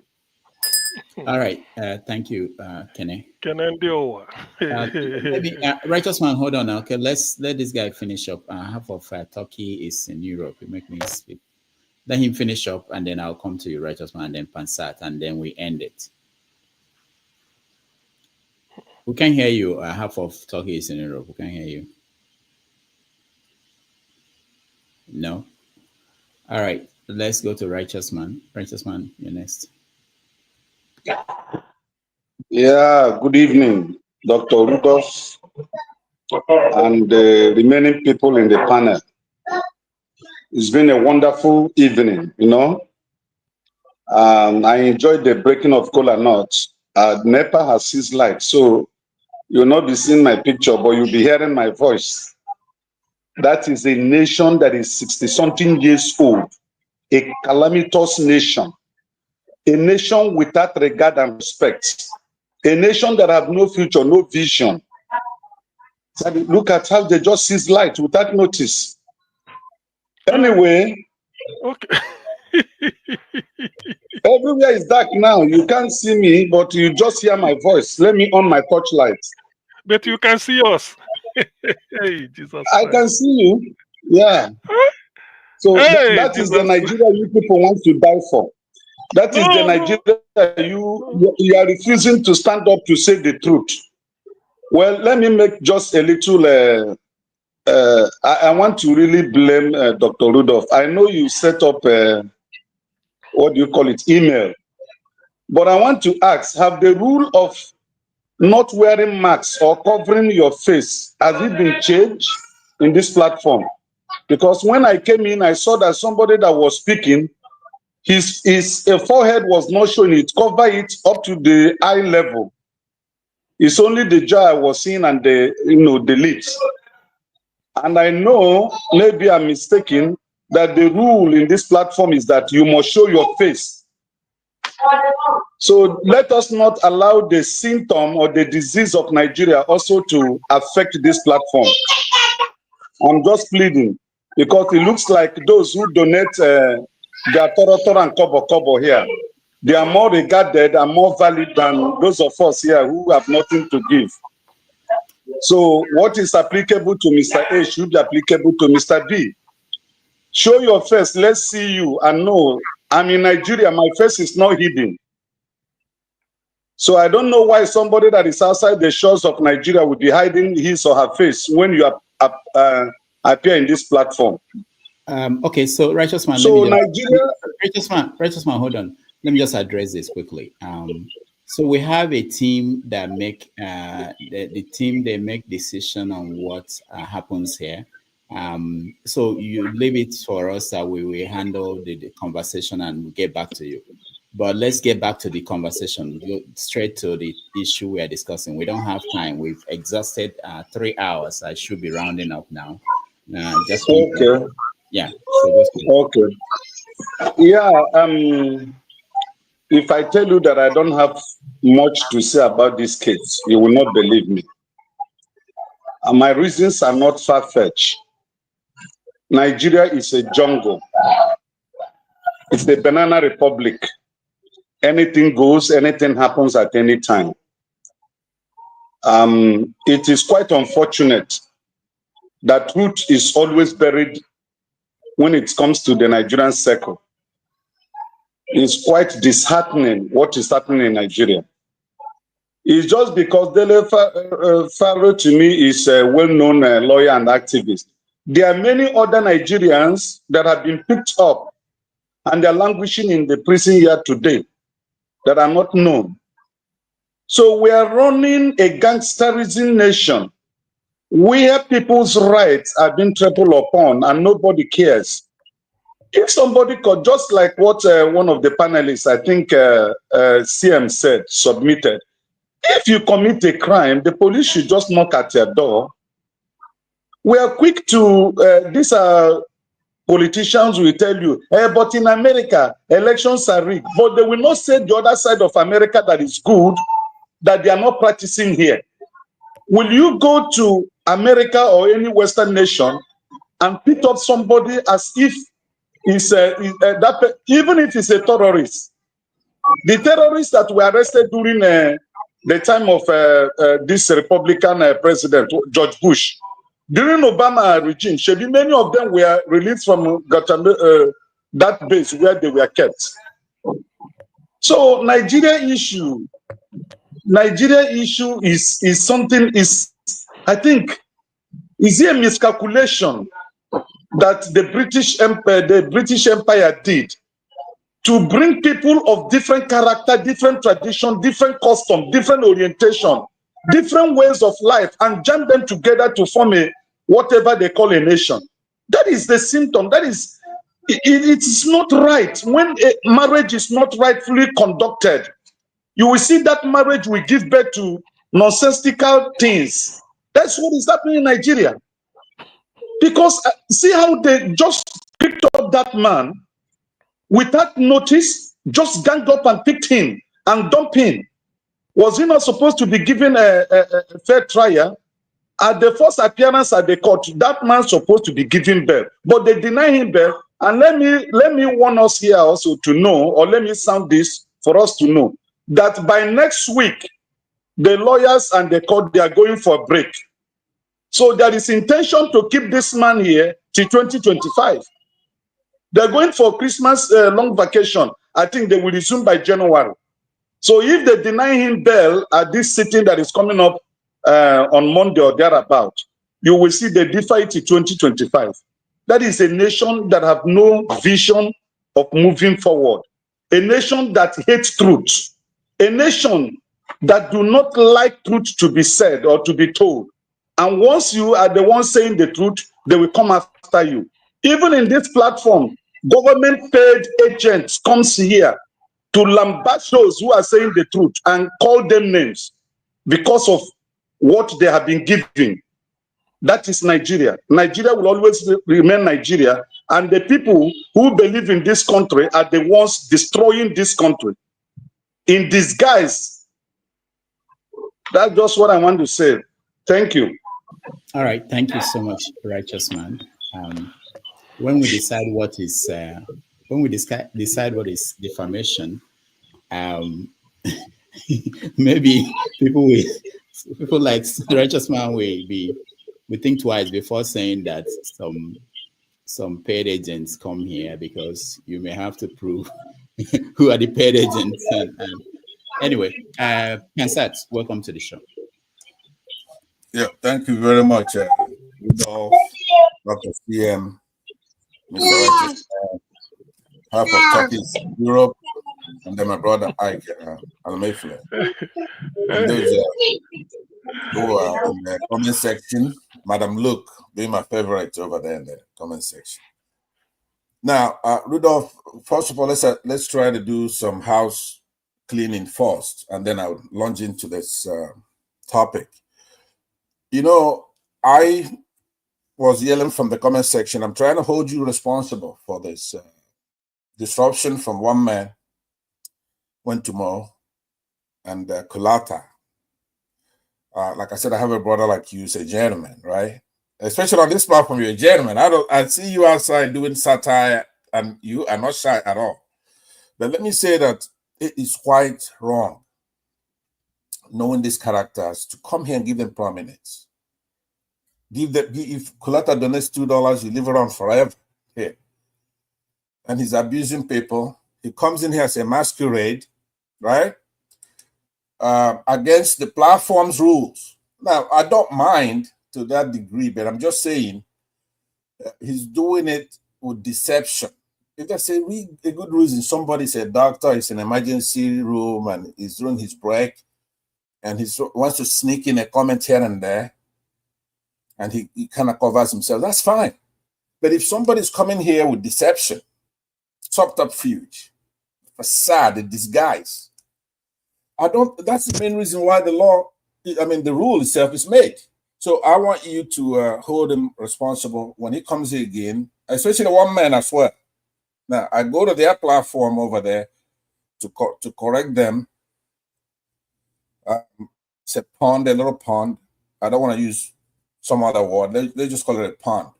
So I go there. But I am the same here as I'm there, which is to correct them. But one man should not be allowed to be coming on this platform, even though I go to his own. He should not be allowed to come on this platform. How is that possible that you go to his son and you don't want him to come to this platform? Well, I don't understand it. It can't deal with me. He couldn't have a platform without letting me in. So I'll take care of that. But he shouldn't be allowed here. He's not a good character. He's a deceitful person. He's a liar.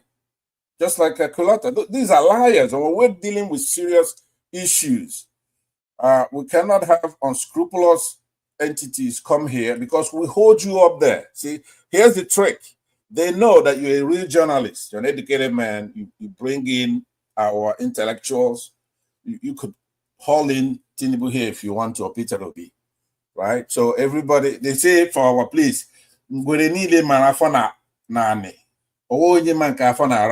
right? So these guys are doing platform, but this is a totally different thing. So I want you to keep it sacrosanct. I won't spend a lot more time on that, but I'm holding you responsible for whatever they do here. Like I said, I have a brother who's a gentleman, and then I have to do all the fights, right? Because he wants to stand out there like a gentleman. If you didn't bring Kulata here, one man, I won't be talking about this right now. So you're sitting there like a nice guy, and I'm over here making a fool out of myself, right? So please, let's be careful what we do here. This is a totally different platform. Now let's launch into the defamation claim here. Yeah, hold on, Pansa, just to Yes, inform people that the next stream is starting in about 5 minutes. I posted the link. So I'm rounding up this stream because it's over 3 hours. We have a limit of 3 hours. So Pansa, go ahead. You finish up for us. We thank everybody. Okay, I'll get there. You make your point quite vividly. I got 5 minutes then, right? So what I'm saying is that in this case, it's not just somebody coming here quoting our constitution, which is between section 373 and 375. That's what the lawyers on this platform, like Kulata, they like to talk about that 375 particularly. But there's the 377. There are exceptions, right? We copied our constitution ipsissima verba, which is verbatim from that of the United States, pretty much. Our jurisprudence is based on the one of the United States.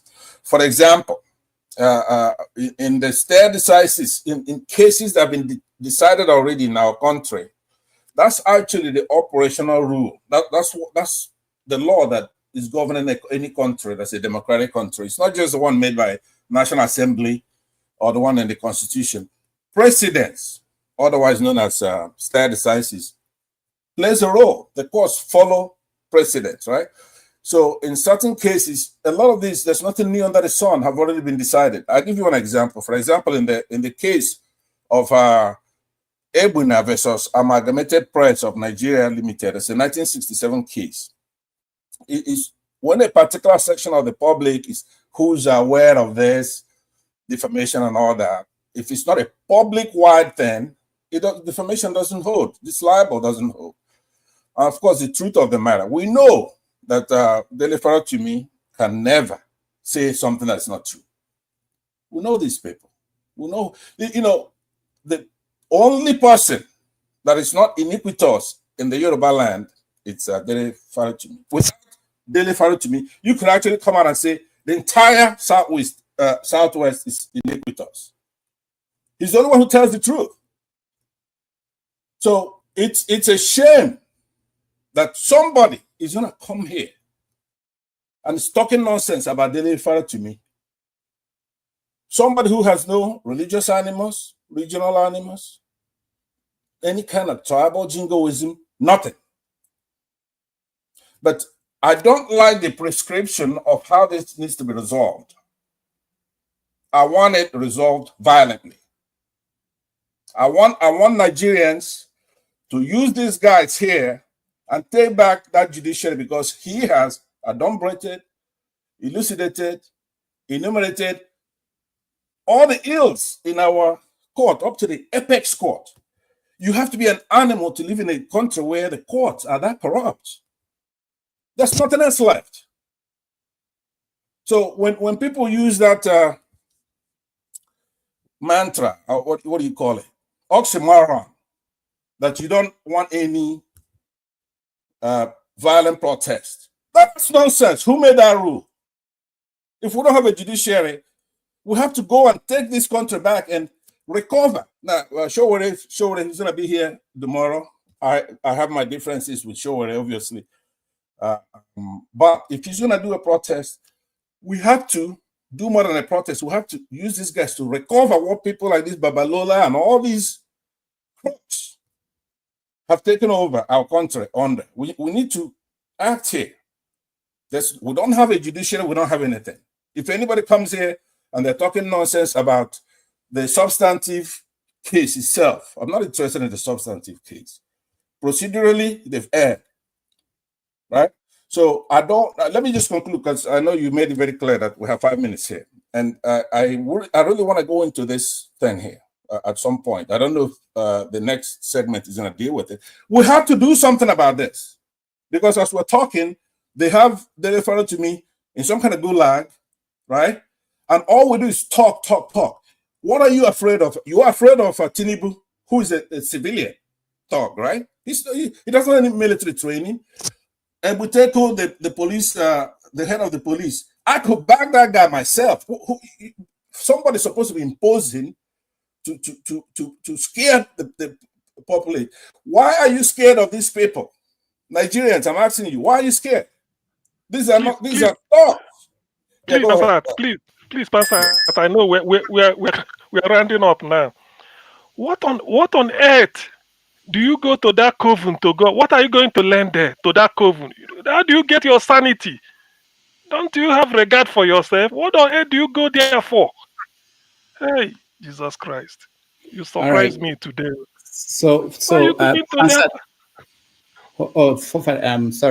hold on. I just want to announce for those who are just joining us, tomorrow on 90 Minutes Africa, we have Dr. Haruna Goro, who will talk about the North and the opposition to the Tinubu's tax bill. He will also weigh in on Dele Farotimi's situation and Tinubu's idea that Nigerians were living a fake good life before he removed the fuel subsidy. On that note, where I want to let me ask you a question finally. You heard when Kalata was exiting here, he said he was going to go take a bath. Did you believe that, Rudolph? Also, I needed to also announce that Shora will be around tomorrow to join us. He is organizing the protest that will happen across Nigeria. So he will come in here and tell us what he's planning. I will announce the time sometime this evening. When I get the exact time, he will join us.